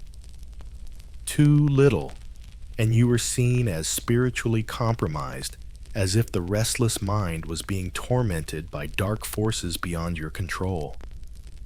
There was no safe middle ground, no healthy indulgence in a brief moment of rest. Instead, everything about sleep was carefully dictated by the spiritual rhythms of the time. The villagers were keenly aware of the rules that governed sleep, and violations of these rules could lead to suspicion, accusations, or worse. Sleep was meant to align with the rising and setting of the sun. It was not for indulgence or pleasure. Sleep should be simple and regulated like every other aspect of medieval life. To sleep too long was to invite demonic possession, while insomnia, the inability to rest, was a far more terrifying sign of spiritual warfare. Father Gregory, the priest who ruled over the spiritual health of the village, often found himself at the center of these fears. It was he who would be called upon if someone fell ill after a long period of restless nights, or if someone had been reported to sleep too much, too deeply, too long. These were dangerous sign signals that the soul had strayed from its divine purpose, that the mind had become a playground for supernatural forces. One evening, as Father Gregory walked through the village after Vespers, his heavy cloak dragging behind him, he came upon a small cottage where the door was ajar. He had heard whispers of trouble inside. The villagers had noticed that Abelard, a young farmer, had been sleeping excessively over the past few days, never rising with the sun, always lying in his bed, long after the roosters crow. His behavior had drawn the attention of his neighbors, who were already concerned about his pale face and gaunt features. Father Gregory knocked on the door, his hand heavy on the rough wood. "Abelard, are you there?" His voice, deep and commanding, resonated within the stillness of the cottage. Abelard, sluggish from sleep, finally emerged, his eyes red and bleary. "Father, what brings you here?" he asked, his voice weak, almost hollow. Father Gregory stepped inside, the air thick with the scent of damp earth and stale straw. "I have come to speak with you about your sleep, Abelard. It has come to my attention that you sleep too much, too deeply. This is unnatural. It is a sign that your soul is at risk." Abelard winced, as though struck by the weight of the priest's words. "Father, he began, but the priest raised a hand to silence him. "You are opening yourself to dangerous forces, Abelard. Too much sleep is a sign that demons are at work. The body is meant to rest, yes, but only as the Creator intended. There is no reason for you to fall into such a deep slumber, such a long rest. What is it that troubles you?" Have you been visited in the night? Abelard shook his head, his mind cloudy with confusion. I have been tired, Father. The work is exhausting, and the world is heavy. My dreams are restless, but I do not remember them. Father Gregory's brow furrowed. Restless dreams. That is a troubling sign. We must cleanse your soul of these disturbances. There is something that seeks to enter through the cracks in your mind. Abelard looked away, his gaze sinking to the floor. I have not been able to sleep in peace for many nights. I hear things, whispers in the dark, voices that call to me, urging me to follow. Father Gregory's face turned grim. Whispers, you say? He asked, his voice low and measured. That is no ordinary sleep disturbance. It is a sign that demons are attempting to take hold of you. We must act quickly. Father Gregory placed his hands on Abelard's shoulders, his grip firm and sure. You must not allow this spirit to possess you. You must purge yourself of these unholy thoughts. I will perform a cleansing ritual. We will pray, and you will rid yourself of this curse. Do you understand? Abelard nodded slowly, his eyes wide with fear. He had heard the stories of people who had fallen under the influence of demons during their sleep, who had become mindless puppets for evil forces. He did not want to be one of those people. Father Gregory instructed Abelard to kneel before him, his hands raised in prayer. The ritual began, the words flowing from the priest's lips like a chant. He called upon the saints, the angels, and the power of God to expel the demons that had entered Abelard's dreams. The room seemed to darken with the weight of the ritual, as if the very air held its breath, waiting for the spiritual forces to battle. For hours, Father Gregory prayed, his voice unwavering. And at last, as the first light of dawn began to break through the small window of Abelard's cottage, there was a stillness, a peaceful calm that washed over the room. Abelard, though exhausted, felt the weight of the oppressive presence lift. The whispers, the voices were gone. He looked up at Father Gregory, his eyes filled with both gratitude and fear. Your soul has been cleansed, Abelard, the priest said softly. But remember, you must rise with the sun. Sleep is a gift, but it is also a battleground. Do not allow your rest to become an invitation for the devil to enter your heart. Abelard nodded, his breath shallow but steady. He understood now. His desire for too much sleep, his prolonged rest, had been a dangerous thing. It was not a simple need for rejuvenation. It was a sign of spiritual weakness. The demons had come for him, and had he not been purged, he might have lost more than just his dreams. He might have lost himself. As Father Gregory left the cottage, he felt the weight of his actions settling within him. The ritual had worked, but it was only one small victory in a world where the line between the natural and the supernatural was drawn so tenuously. Sleep, to the medieval mind, was a double-edged sword. It was both a gift and a trap. It was a necessity, yes, but it could also be the doorway to evil if one was not careful. The people of the village, as they went about their daily tasks, were constantly reminded of this delicate balance. The rising and setting of the sun governed not only their labor, but their very souls. the times when they slept too much or not at all, were fraught with danger, the threat of unseen forces ever present. There was no room for deviation. To sleep too long meant the intrusion of demons. To sleep too little meant spiritual fatigue and susceptibility. And so, the villagers walked the tightrope of divine order, their minds and bodies caught between the demands of the world and the ever-looming threat of supernatural forces. For Abelard, the lesson had been a hard one, but it was one he would carry with him for the rest of his days. Sleep in the medieval world was never just sleep.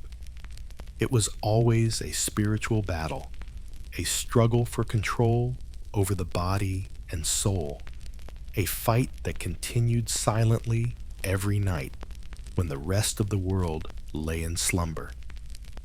In a world where life was a constant struggle for survival, joy stood as a glaring aberration.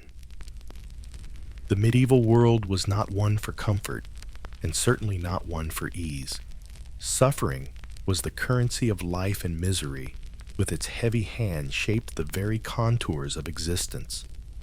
The cold winds, the endless labor, the pestilence, the hunger, all of it was endured, not to be overcome, but to be lived with, day by day, hour by hour. To feel joy, to experience happiness in the face of such overwhelming hardship, was seen as not just improbable, but downright dangerous. Imagine the village square on any given day. The air is thick with the smell of wet earth and animal refuse. Children, their faces streaked with dirt, run through the streets barefoot and unprotected from the biting chill.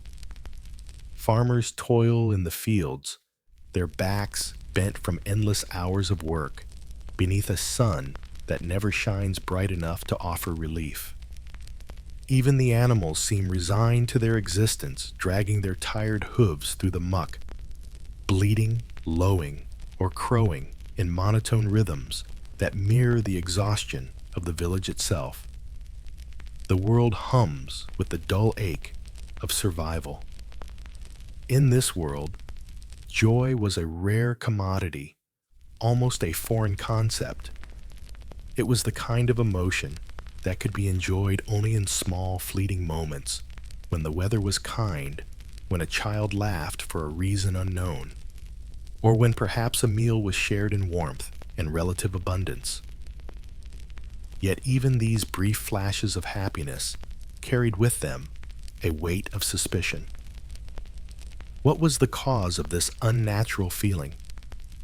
Was it not written that man was born into suffering?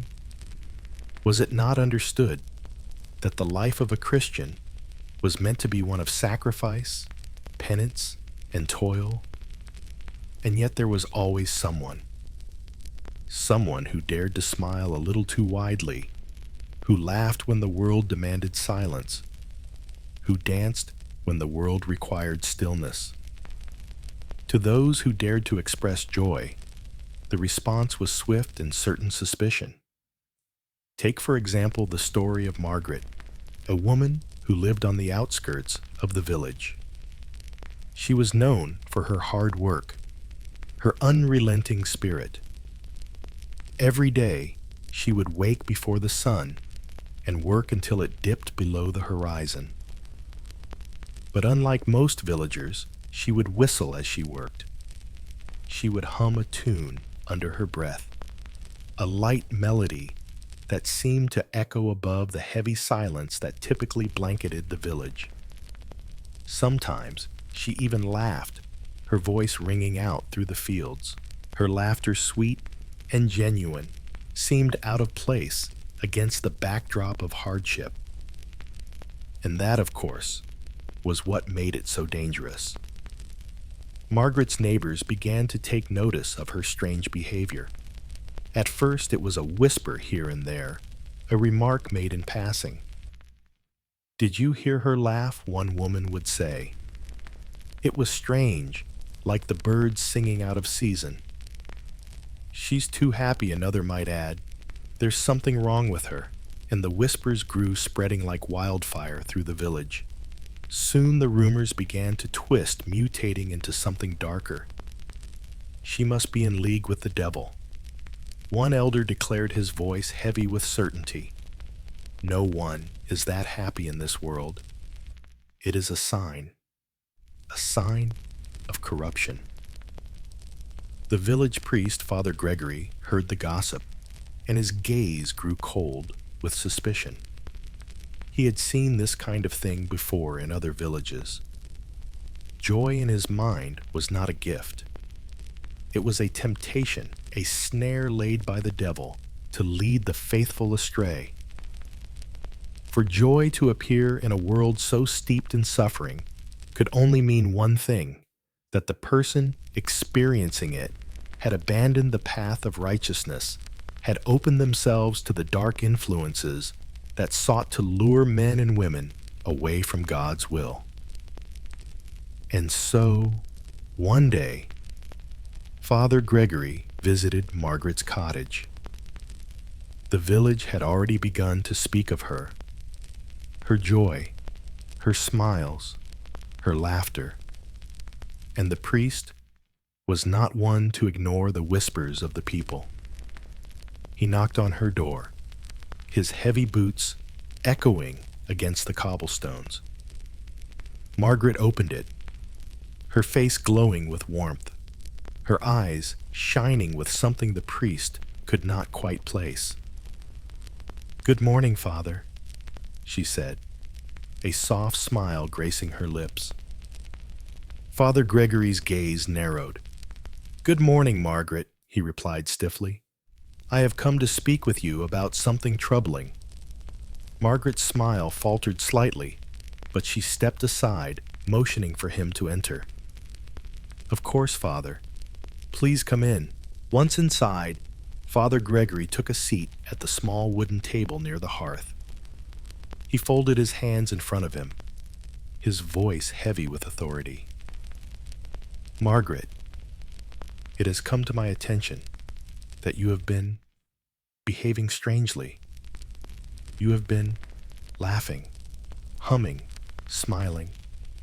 You are too joyful, too full of happiness. Tell me, what is the cause of it?" Margaret, taken aback by his words, shifted uncomfortably. "Father, there is no cause for concern. I simply enjoy life despite the hardships we face. Life is hard, yes, but it is also a gift. We must find joy where we can." Father Gregory's lips tightened into a thin line. "Finding joy, you say?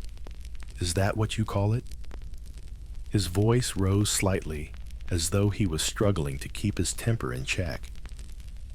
"Do you not know that happiness is a gift from the devil? That joy, especially in times like these, is a temptation, a lure that seeks to pull you away from your duties to God." Margaret stared at him confused.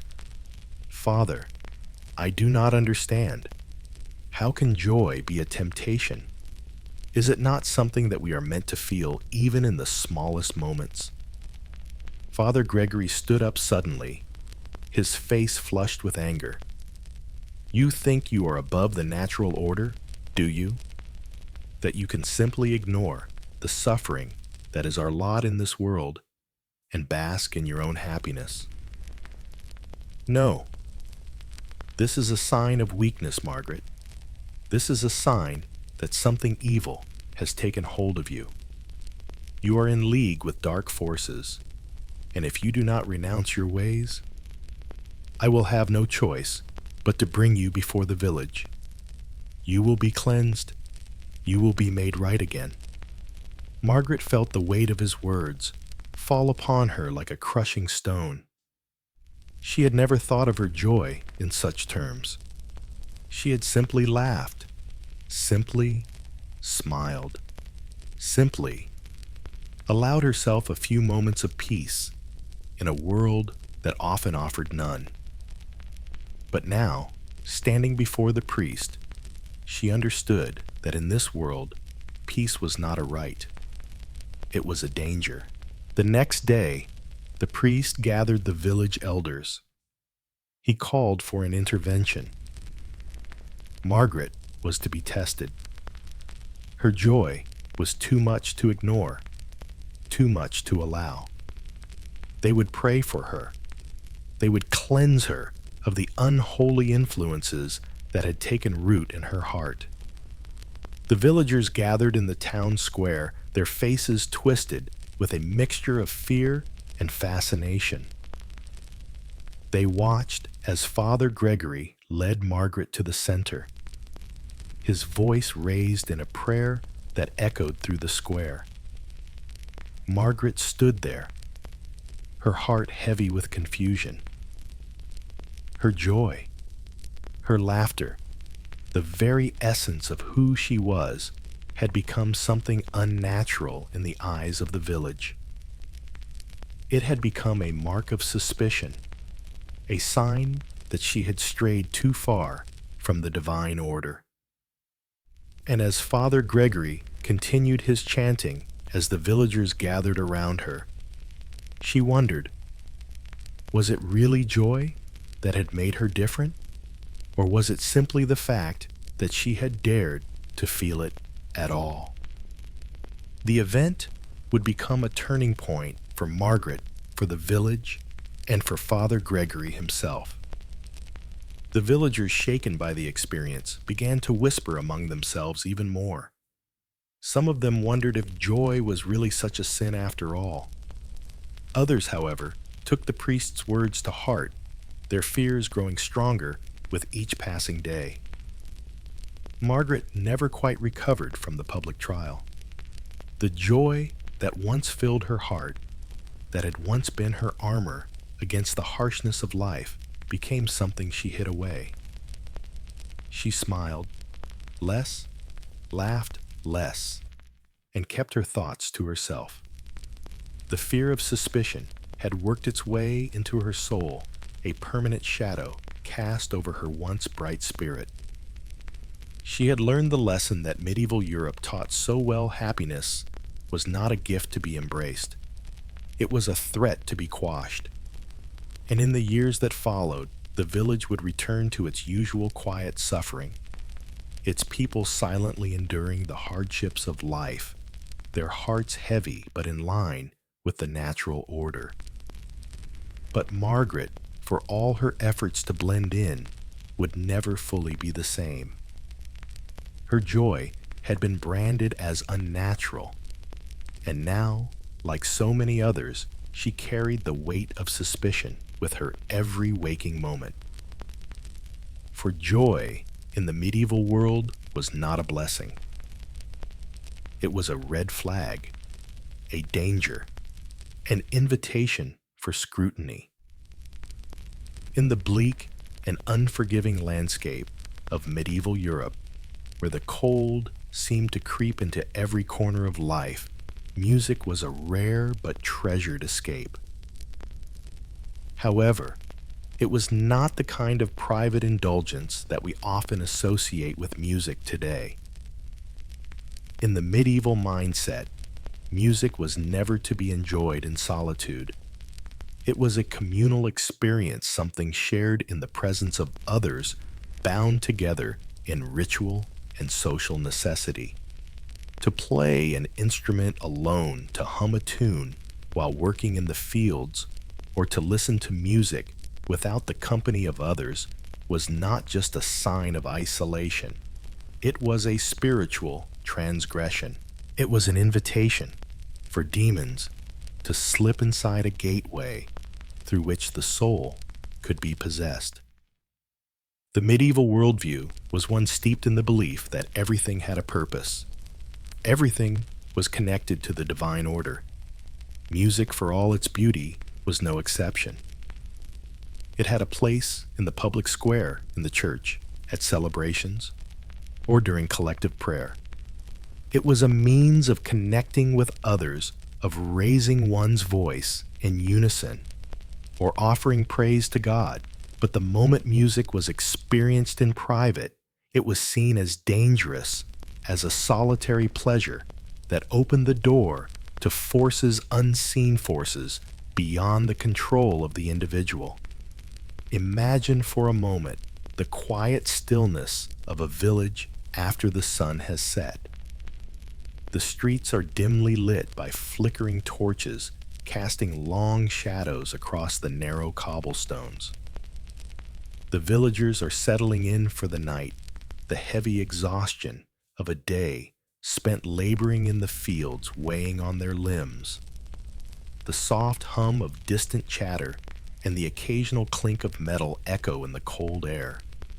But within the warmth of a humble cottage, something unusual stirs. A man weary and seeking a moment of respite from the burdens of his daily life begins to hum a quiet melody. It is a tune he remembers from his youth, a song of simpler times before the weight of the world had pressed down on him. His voice is low, almost imperceptible, but the melody lingers in the air. To the outside observer, this moment may seem innocent enough. Perhaps it is even seen as a brief, private indulgence in an otherwise harsh existence. But in the medieval world, this act would not have been seen as peaceful or private. It would have been a cry for help. For the moment he lifted his voice, even in that gentle hum, he invited the world's darkest forces into his home. The melody, which was once a symbol of joy, of shared experience, had now become a dangerous act, a call to the unknown. Music in this context was not just a means of expression. It was a powerful living force, and its vibrations were believed to have the potential to draw in the supernatural. In medieval Europe, there was little distinction between earthly and unearthly. The same music that brought people together during feasts or church services was just as capable of summoning demons or unseen spirits when played in solitude. For what could be more private, more dangerous than a soul-seeking comfort in music? The villagers who passed by the cottage and heard the faint hum would not have considered it a private moment of relaxation. They would have stopped in their tracks, listening intently, their faces drawn with suspicion. "What is he doing?"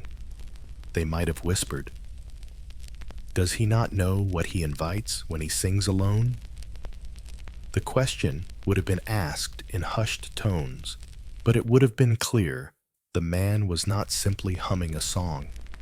He was engaging in a ritual one that had no witnesses and no boundaries. And that in the medieval view was enough to seal his fate. Father Gregory, the priest of the village, would have been the first to hear the whispers about this man and his private music. Gregory had been taught from an early age that music, especially when sung or played without company, was a dangerous indulgence. The mind, in its weak and fragile state, could easily slip into spiritual corruption when left unchecked.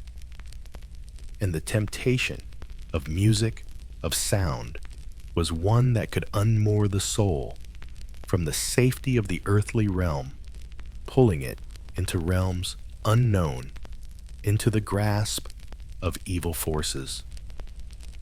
Father Gregory knew that such private expressions of music were not to be tolerated. It was not just the melody that was problematic, but the very act of self-indulgence. Music should never be an escape from suffering. It should never be a refuge in solitude. It was a communal practice, a ritualistic experience meant to bind people together in shared suffering and shared joy. And so, one evening, Father Gregory made his way to the man's cottage. The air was thick with the chill of winter, and the ground was slick with frost.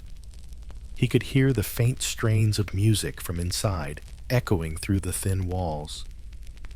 As he knocked on the door, the music faltered and the man opened the door, his face pale and drawn from days of labor and sleepless nights. "Father," the man said, standing back to let him enter. "What brings you here this evening?" Gregory's eyes narrowed as he stepped inside. "I have come to speak with you, my son," he began, his voice cold. "I have heard of your humming. It is not appropriate. Music when sung alone is a dangerous thing. It invites forces from beyond this world to enter your soul." The man looked confused, but the priest continued, his voice growing more stern. "It is not for the ears of the living to hear, alone in the silence of your home. You think it harmless, but you are wrong. You are allowing the demons into your mind. You are summoning them with your very voice." The man's face grew pale. "I did not mean harm, Father. It was only a song, a memory from my youth. I did not mean to offend or invite evil." Gregory's expression hardened. "The devil is patient," he said, stepping closer, "and he does not wait for an invitation. He waits for moments like this, moments of solitude, of weakness. Music alone is a doorway, and you, my son, have opened it." The man looked down at his hands, his shoulders slumping with the weight of the priest's words. He had only sought a brief respite from the crushing weight of his life. But now, in the presence of Father Gregory, he understood that his small, innocent act had drawn the attention of something much darker.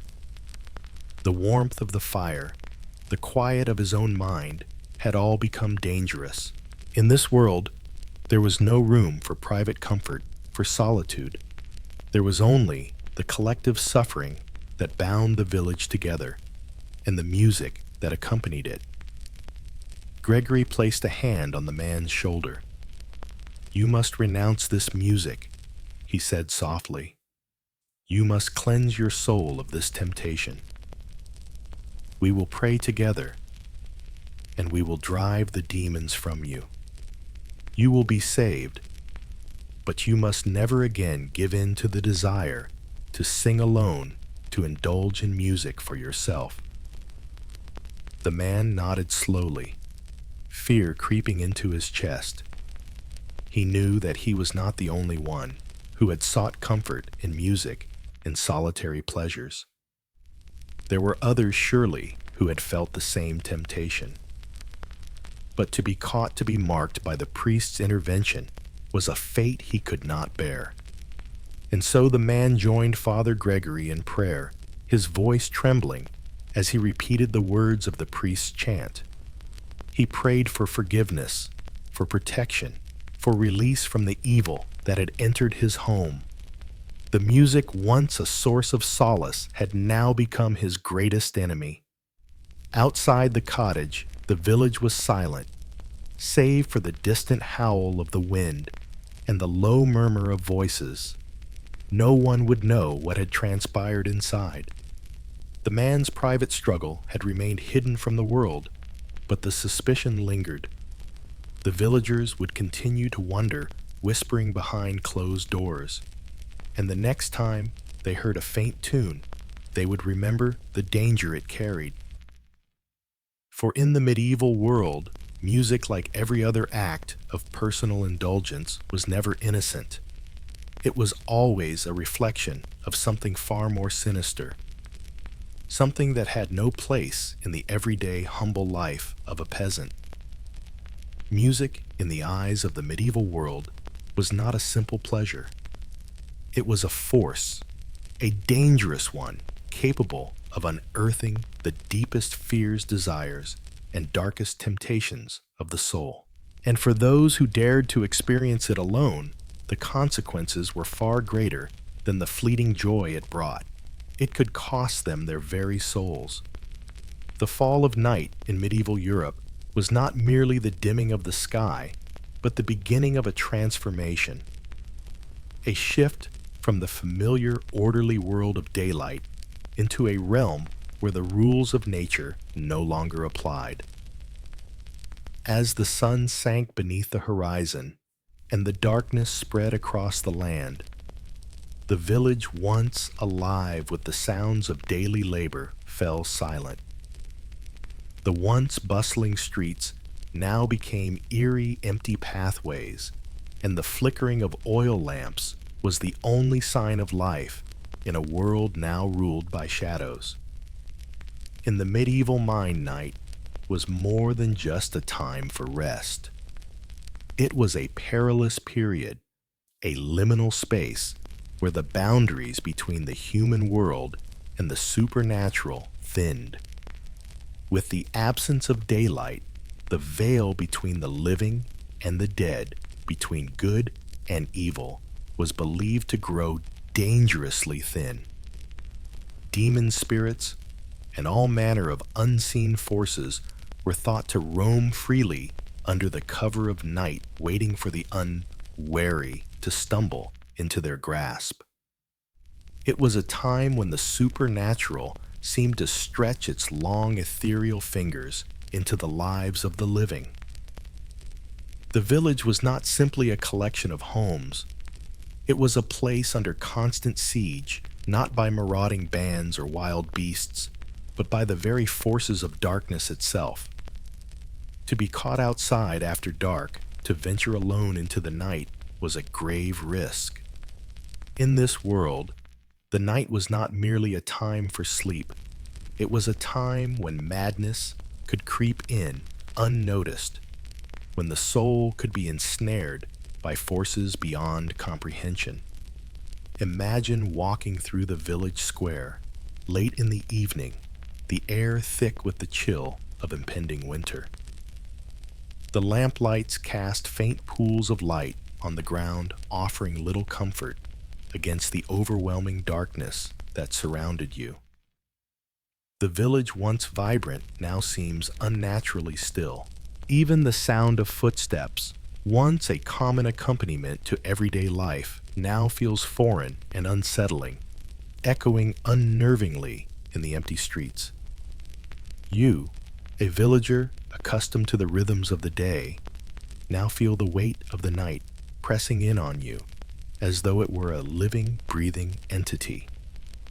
The hairs on the back of your neck stand up, and for a fleeting moment, you wonder if you are truly alone.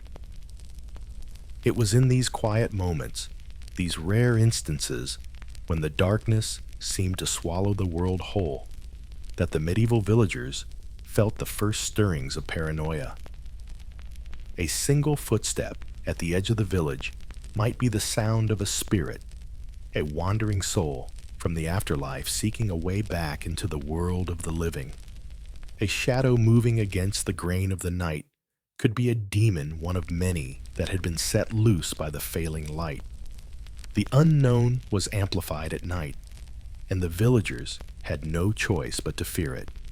Night was the domain of spirits of witches and of darker, far more malevolent entities. One of the most commonly held beliefs was that the witching hour, the period between dusk and midnight, was when the gates of hell were most easily opened. It was said that the devil himself roamed the earth during these hours, calling forth his minions to wreak havoc upon the unsuspecting. Even the most devout priests, those who had spent their days in quiet reflection, could be heard muttering prayers before they ventured outside after nightfall. To do so without proper protection, without the shield of the Lord, was to court disaster. And yet, there were always those who dared to venture outside despite the warnings. They were not the bold or the foolish. They were the ones who, for reasons of their own, had to face the darkness. Some were travelers too far from their homes to seek shelter before the sun went down. Others, more tragically, were those who had become lost in the depths of despair. wandering the streets, in a daze, unable to escape their own demons. But for all of them, there was one thing they shared in common. They were watched. The moment a villager stepped outside at night, they became the subject of scrutiny. The village had no tolerance for those who wandered into the night. To do so was not simply a sign of erratic behavior, it was a signal that something darker had taken hold. Take, for example, Thomas, a miller who lived just on the outskirts of the village. His routine was simple, predictable: up with the sun, work until dusk, then retreat into the warmth of his home. But one evening, something drove him to leave. Perhaps it was the weight of his thoughts. Perhaps the suffocating silence of his cottage. Whatever the reason, he stepped out into the cold night, walking toward the forest at the edge of the village. It was an innocuous enough action, one that might be brushed aside in any other context, but in medieval Europe, such a simple act carried an enormous weight. As he walked, the villagers watched. Eyes peered out from behind curtains, shadows cast across windows, and whispers spread through the night like wildfire. "Thomas is out there," they would say, "walking in the night." The fear began to spread slowly at first, then with increasing intensity. A man walking alone at night was one thing, but a man wandering the streets without a clear purpose was another matter entirely. It wasn't long before the whispers grew darker. "He's in league with the devil," one neighbor muttered, wringing her hands. Only someone cursed would wander out there in the dead of night. Another villager, her voice barely a whisper, said, "Maybe he's gone mad. There's something unnatural about it. Nobody should be walking out there now, not without a reason." Father Gregory, ever vigilant, wasted no time in investigating. He too had heard the whispers, and like so many others, he believed that Thomas's behavior was a clear sign of something supernatural. It wasn't just the act of walking at night, it was the fact that Thomas had walked into the night at all. Had he not felt the pull of the devil's influence, the strange compulsion to break free of the confines of his home? The night, to Gregory's mind, was the only time such a thing could happen. If Thomas had been caught walking out in the daylight, perhaps the matter could be explained away as a mere folly. But this was something different. It was a disturbance in the natural order, one that demanded intervention. Father Gregory found Thomas wandering near the edge of the village, standing still, as though lost in thought. His expression was vacant, his movements slow and disjointed. The priest's heart sank as he approached him. Thomas Gregory called softly, his voice filled with an edge of concern. "What are you doing out here? Why have you come?" Thomas turned to face him, but there was nothing in his eyes. They were wide and glassy, as though he was seeing something beyond the priest. "I don't know," Thomas replied, his voice a mere rasp. "I was just walking. The night. It calls to me." Father Gregory could feel the weight of his words, the eerie sense of foreboding that had settled in the air. "You must come with me," Thomas the priest said, his tone firm. "There is nothing for you out here, and you are in grave danger. Come back to the village. This is not a time for wandering. The forces of darkness roam freely under the cover of night, and you have already opened yourself to their influence."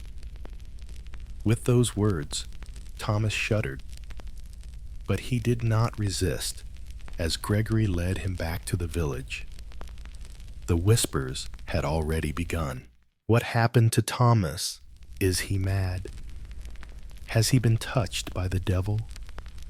To the villagers, the mystery of his nighttime walk was clear. He had ventured too far into the darkness, and the darkness had left its mark on him. His mental state was now suspect, and his very act of walking alone in the night became a reflection of the dangerous supernatural forces at play. The idea of night as a realm of danger and darkness did not just stem from the fear of wandering spirits. It was deeply tied to the medieval belief that the soul itself could be compromised in the night.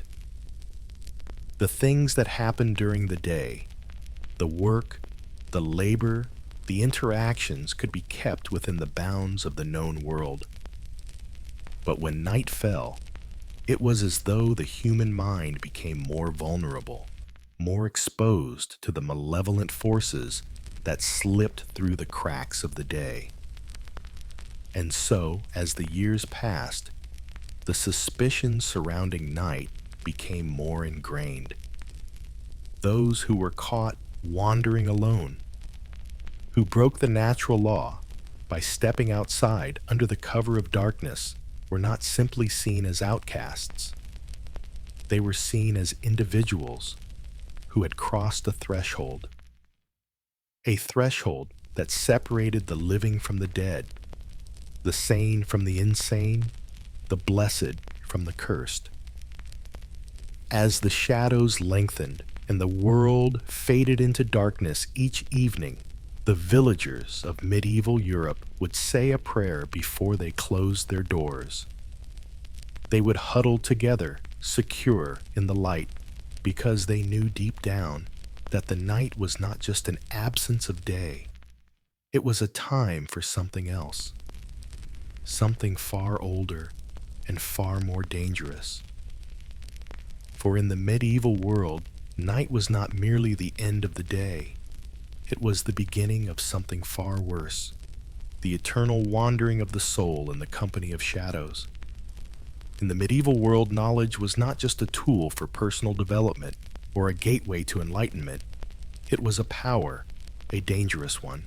Reading, particularly for pleasure, was far more than an innocent hobby. It was an act of defiance against the natural order, a silent rebellion against the divine structure that the church sought to uphold. To seek knowledge beyond the sacred texts, to read anything that was not approved by the clergy, was to open oneself up to the possibility of spiritual corruption. It was an invitation for demons to enter the soul, a subtle rebellion that threatened the very fabric of society. The medieval period was one where the written word was an exclusive domain of the church and the aristocracy.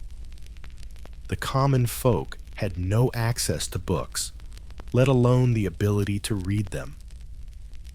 Only the clergy, the monks, and the elite had the privilege of reading and writing, and even then, it was strictly controlled. The Bible, the cornerstone of medieval Christianity, was the only text deemed worthy of regular reading. Any literature outside of the scriptures was seen with suspicion. The written word, if it ventured into secular matters, could stir ideas that were not just heretical, but potentially diabolical.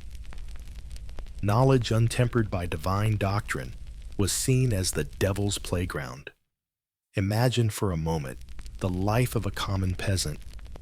You rise with the sun, labor in the fields all day, and return to your humble abode at night, your body aching from the endless toil. You have no time for books, no access to education, no luxury of curiosity. The Bible, of course, is the central fixture in your life. Its teachings are the framework of your existence, the moral compass that guides you through each day. Yet beyond the sacred scriptures, there is no other literature that holds any weight. The only other books you might glimpse are the occasional prayer book or saints' biographies offered to you by the priest or the local scribe. These texts are sacred, and their purpose is clear: to guide you, to remind you of your place in the world, to reinforce your faith, and to help you bear the suffering of your life with grace. Now imagine that in some rare twist of fate, you, a peasant, stumble upon a book that is not approved by the church. Perhaps it is a story of old legends or a tome of classical philosophy, remnants of a time before the church had consolidated its power over knowledge. You cannot read it yourself, of course, not yet. Your literacy is a distant dream, something only a select few could attain. But in the rarest of circumstances, you might learn the letters perhaps through the curiosity of a traveling scholar or a wandering monk. Your newfound literacy brings with it a great temptation. The temptation to read not just what is sacred, but what is forbidden. The moment you begin reading a secular text, the world changes. What once seemed like a harmless pursuit, opening a book out of curiosity, becomes an act of spiritual betrayal. The church had long decreed that only certain forms of knowledge were permissible, and all others were tainted by the devil. Books that delved into secular topics that explored nature philosophy or human experience without the mediation of divine authority were not just frowned upon, they were considered the work of Satan. To read such works was to invite unholy ideas into the mind, ideas that could lead a soul astray. Take the example of a book that had once been in the hands of a well-known scholar, perhaps a treatise on the natural world, a work of ancient philosophy, or a translation of a classical work from the Roman or Greek periods. The very existence of these texts was considered suspicious. The church's position was clear. Any knowledge that was not directly aligned with Christian teachings was a potential doorway for demonic influence. The peasants, with their limited understanding of the dangers that lurked in the world, might not have known just how deeply they had transgressed by even thinking of reading such works. But they knew the power of the church, and they understood, on some primal level, that the written word was not something to be taken lightly. Every line, every word, had the potential to shape the mind, to alter the soul, to disrupt the divine order. If you found yourself drawn to texts that encouraged you to think for yourself, to reason independently of church doctrine, you were not just dabbling in dangerous waters, you were setting sail on a course that could lead to spiritual destruction. Father Gregory, the village priest, knew this all too well. He had been trained in the ways of the church, taught from a young age to fear the knowledge of the unbaptized world. Books outside the canon of church-approved literature were the gateway to heresy, to spiritual corruption. And yet even Gregory knew that the thirst for knowledge was not easily quenched. The human desire to understand the world, to question the divine mysteries, was an eternal temptation, one that had claimed the souls of many before him. The danger of such knowledge was not in the text itself, but in what it inspired doubt. Doubt could lead to questioning the very foundations of faith. And once that seed of doubt was planted, it could grow into something far more dangerous: blasphemy, heresy, even madness. Gregory had seen the effects of this firsthand. A few years ago, there had been a man in the village, Thomas by name, who had begun reading books of philosophy works that had been passed down from ancient times. books that spoke of human reason, of the natural world of logic. At first it seemed harmless, but soon Gregory noticed that Thomas had begun to ask questions. "Why must we suffer so?" he asked one day as they sat after Mass. "Why does God allow such pain and hunger in the world?" These were questions that could not be answered with the usual dogma. They were questions that threatened to unravel everything the church had taught. Thomas began to withdraw from the village rituals. He stopped attending Mass regularly, and when he did come, his prayers lacked the fervor that once marked his devotion. Instead, he became distant, almost withdrawn, as if he were searching for something more, something beyond the scriptures, beyond the confines of church doctrine. Gregory was troubled. The signs were clear. Thomas was succumbing to the temptation of forbidden knowledge of intellectual pursuits that led only to spiritual ruin. One evening, Gregory visited Thomas's home, arriving just as the man was sitting with a book in his hands, a tome of ancient philosophy that had come into his possession through a traveling merchant. The moment Gregory saw it, his heart sank. This was a book that questioned the very foundations of Christian belief. It was not a book of salvation, but one of damnation. Thomas Gregory said softly, stepping into the small cottage, "What is this?" He gestured to the book. Thomas looked up, startled, as if he had been caught in some kind of trap. His face flushed with embarrassment, and for a moment he said nothing. "You know better than this," Gregory continued, his voice steady but filled with authority. "The written word is not for your kind. Only the sacred texts are meant for the eyes of those who seek salvation. This is the work of the devil." Thomas trembled, his eyes wide with a mixture of fear and defiance. "But Father, I only wish to understand. I seek the truth." "Truth?" Gregory cut him off sharply. "There is no truth outside the Word of God. The world is full of lies. Thomas, in this book, is one of them. Do you not see? You are playing with fire. You are courting the devil, inviting his influence into your soul. You must burn this book. Destroy it before it destroys you." Thomas looked down at the book, his hands trembling. He had not seen it this way.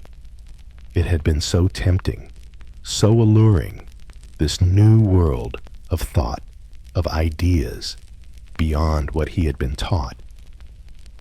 But now, as he looked at the priest, his mind began to falter. Was it truly so dangerous? Could knowledge, the very thing that had filled him with a sense of purpose, really lead him to damnation? "You must repent." Thomas Gregory urged, his voice softer now, yet still heavy with the weight of divine responsibility. "This is the only path to salvation. You must turn away from these books, these thoughts, these temptations. Only then will you be free." And so, in the presence of Father Gregory, Thomas did what he thought was the only way out. He burned the book. The flames consumed the pages, and with them, his once boundless curiosity. The questions, the thirst for knowledge, all seemed to vanish in the heat of the fire. But as the smoke rose into the air, so did a feeling of loss and emptiness that Thomas could not shake. He had been told that intellectual pursuit outside the church was a sin, but now a part of him wondered, was he simply a pawn in the great game of spiritual control? Had he been manipulated by the very institution that promised to save his soul? The questions lingered, but they were now buried beneath the weight of duty, of fear, and of his obedience. in the medieval world to read was to invite temptation. It was a dangerous act, one that could lead a person down a path of spiritual ruin. And for those who dared to read for pleasure, for those who sought knowledge beyond the sacred texts, the consequences were severe. The thirst for intellectual freedom was a quiet rebellion, one that threatened the very foundation of the church's power. And so, in the eyes of the clergy, reading was not just a pastime, it was a forbidden pursuit, a dangerous flirtation with the unknown. But the question remained, could a soul once touched by knowledge ever return to the safety of ignorance? Or did the pursuit of truth always lead to damnation, no matter the cost?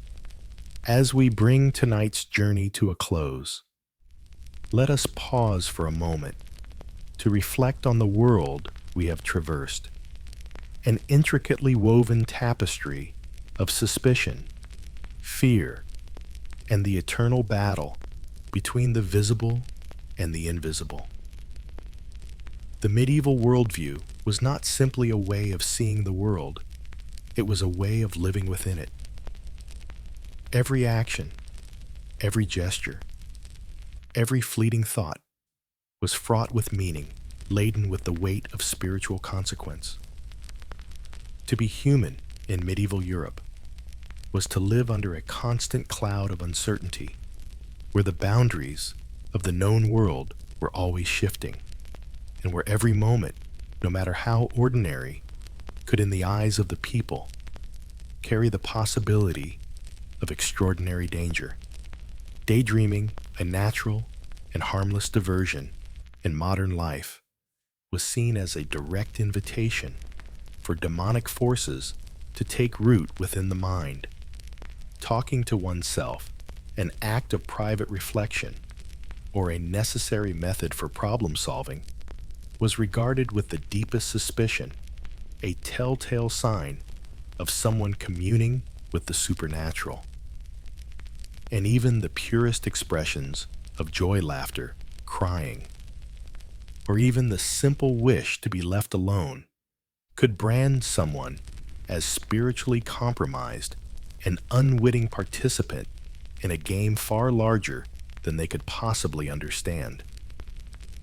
What we now consider harmless quirks, personal needs, or everyday behaviors were in medieval Europe viewed as acts of rebellion against divine order, dangerous breaches in the fragile human psyche. In this world, control was paramount. The social fabric was held together not by trust, but by fear. The church, which held the reins of knowledge, morality, and power, was the ultimate arbiter of what was right, what was acceptable, and what was worthy of suspicion. It didn't matter if you were a peasant living in a one-room cottage or a noble sitting in a grand hall. Everyone's thoughts, actions, and desires were subject to scrutiny. And in a world without modern science or psychological understanding, what was beyond comprehension was automatically classified as supernatural, something to be feared, something to be controlled. This deeply ingrained paranoia, the fear of being too happy, too quiet, or too thoughtful, was not just a feature of the medieval mind, but a tool for maintaining power. It kept people tethered to the established order under the watchful eyes of clergy neighbors and the ever-present gaze of suspicion. Individual expression, independent thought, and emotional freedom were seen as threats to this carefully balanced structure. A simple act of laughter, an unexplainable terror, or the solitary pleasure of reading could quite literally lead to one's downfall. The medieval world was a place where to be human was at times to live in a prison of the mind, a prison built on the belief that every soul no matter how pure, was vulnerable to the forces that lurked in the unseen realms. Yet within the walls of this fearful society, there was also a strange kind of beauty, an unquestionable bond that existed between the people. They shared the same burdens, the same fears, and ultimately the same desire to find meaning in a world that seemed to grow ever more threatening. Even as they lived in the shadow of suspicion, they found ways to express themselves, to laugh, to love, and to share their small joys. This paradox of living within a system of fear, yet still seeking moments of human connection, is what makes the medieval period so fascinating. It was a world ruled by rules, but still very much a world of people trying to survive, trying to live, and perhaps, most surprisingly, trying to find some measure of freedom within the constraints that bound them. So what can we take away from the medieval mind, from the shadows that loomed over every person's actions and thoughts? The lessons are perhaps not as far removed from us as we might think. In our own lives, we too face the occasional pressure to conform to fit into roles that are handed down to us, to walk the narrow path that society deems acceptable. And yet we are blessed with the freedoms that medieval men and women could hardly imagine. The freedom to dream, to daydream, even without fear of being branded a heretic. The freedom to laugh alone, without worrying that our joy might be viewed as a gateway to something dark and unholy. The freedom to read what we choose, whether it's a novel, a scientific paper, or even an ancient manuscript, without the fear of being accused of spiritual corruption. It's humbling in a way to realize how far we have come from those days when intellectual curiosity could cost a person their soul, when personal reflection could lead to an exorcism, and when happiness was seen as a sign of moral decay. We live in a world where knowledge is a right, laughter is a gift, and daydreaming is the doorway to creativity rather than to madness. How fortunate we are then that we no longer live under the shadow of suspicion, that our minds are free to wander, and our emotions are no longer subject to the whims of unseen forces. As you reflect on the medieval worldview, take a moment to appreciate the simplicity of a modern life that allows you to close your eyes and drift into a daydream without fear. Imagine laughing to yourself at a private joke or reading a book simply because it brings you joy.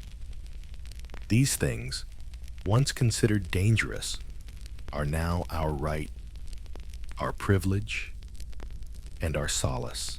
So, next time you catch yourself staring out the window, or when you find yourself humming a tune while walking alone, or perhaps even reading a book just for the pleasure of it, remember this: you are living in a time of profound freedom, a time where your mind is your own and your soul can wander unimpeded.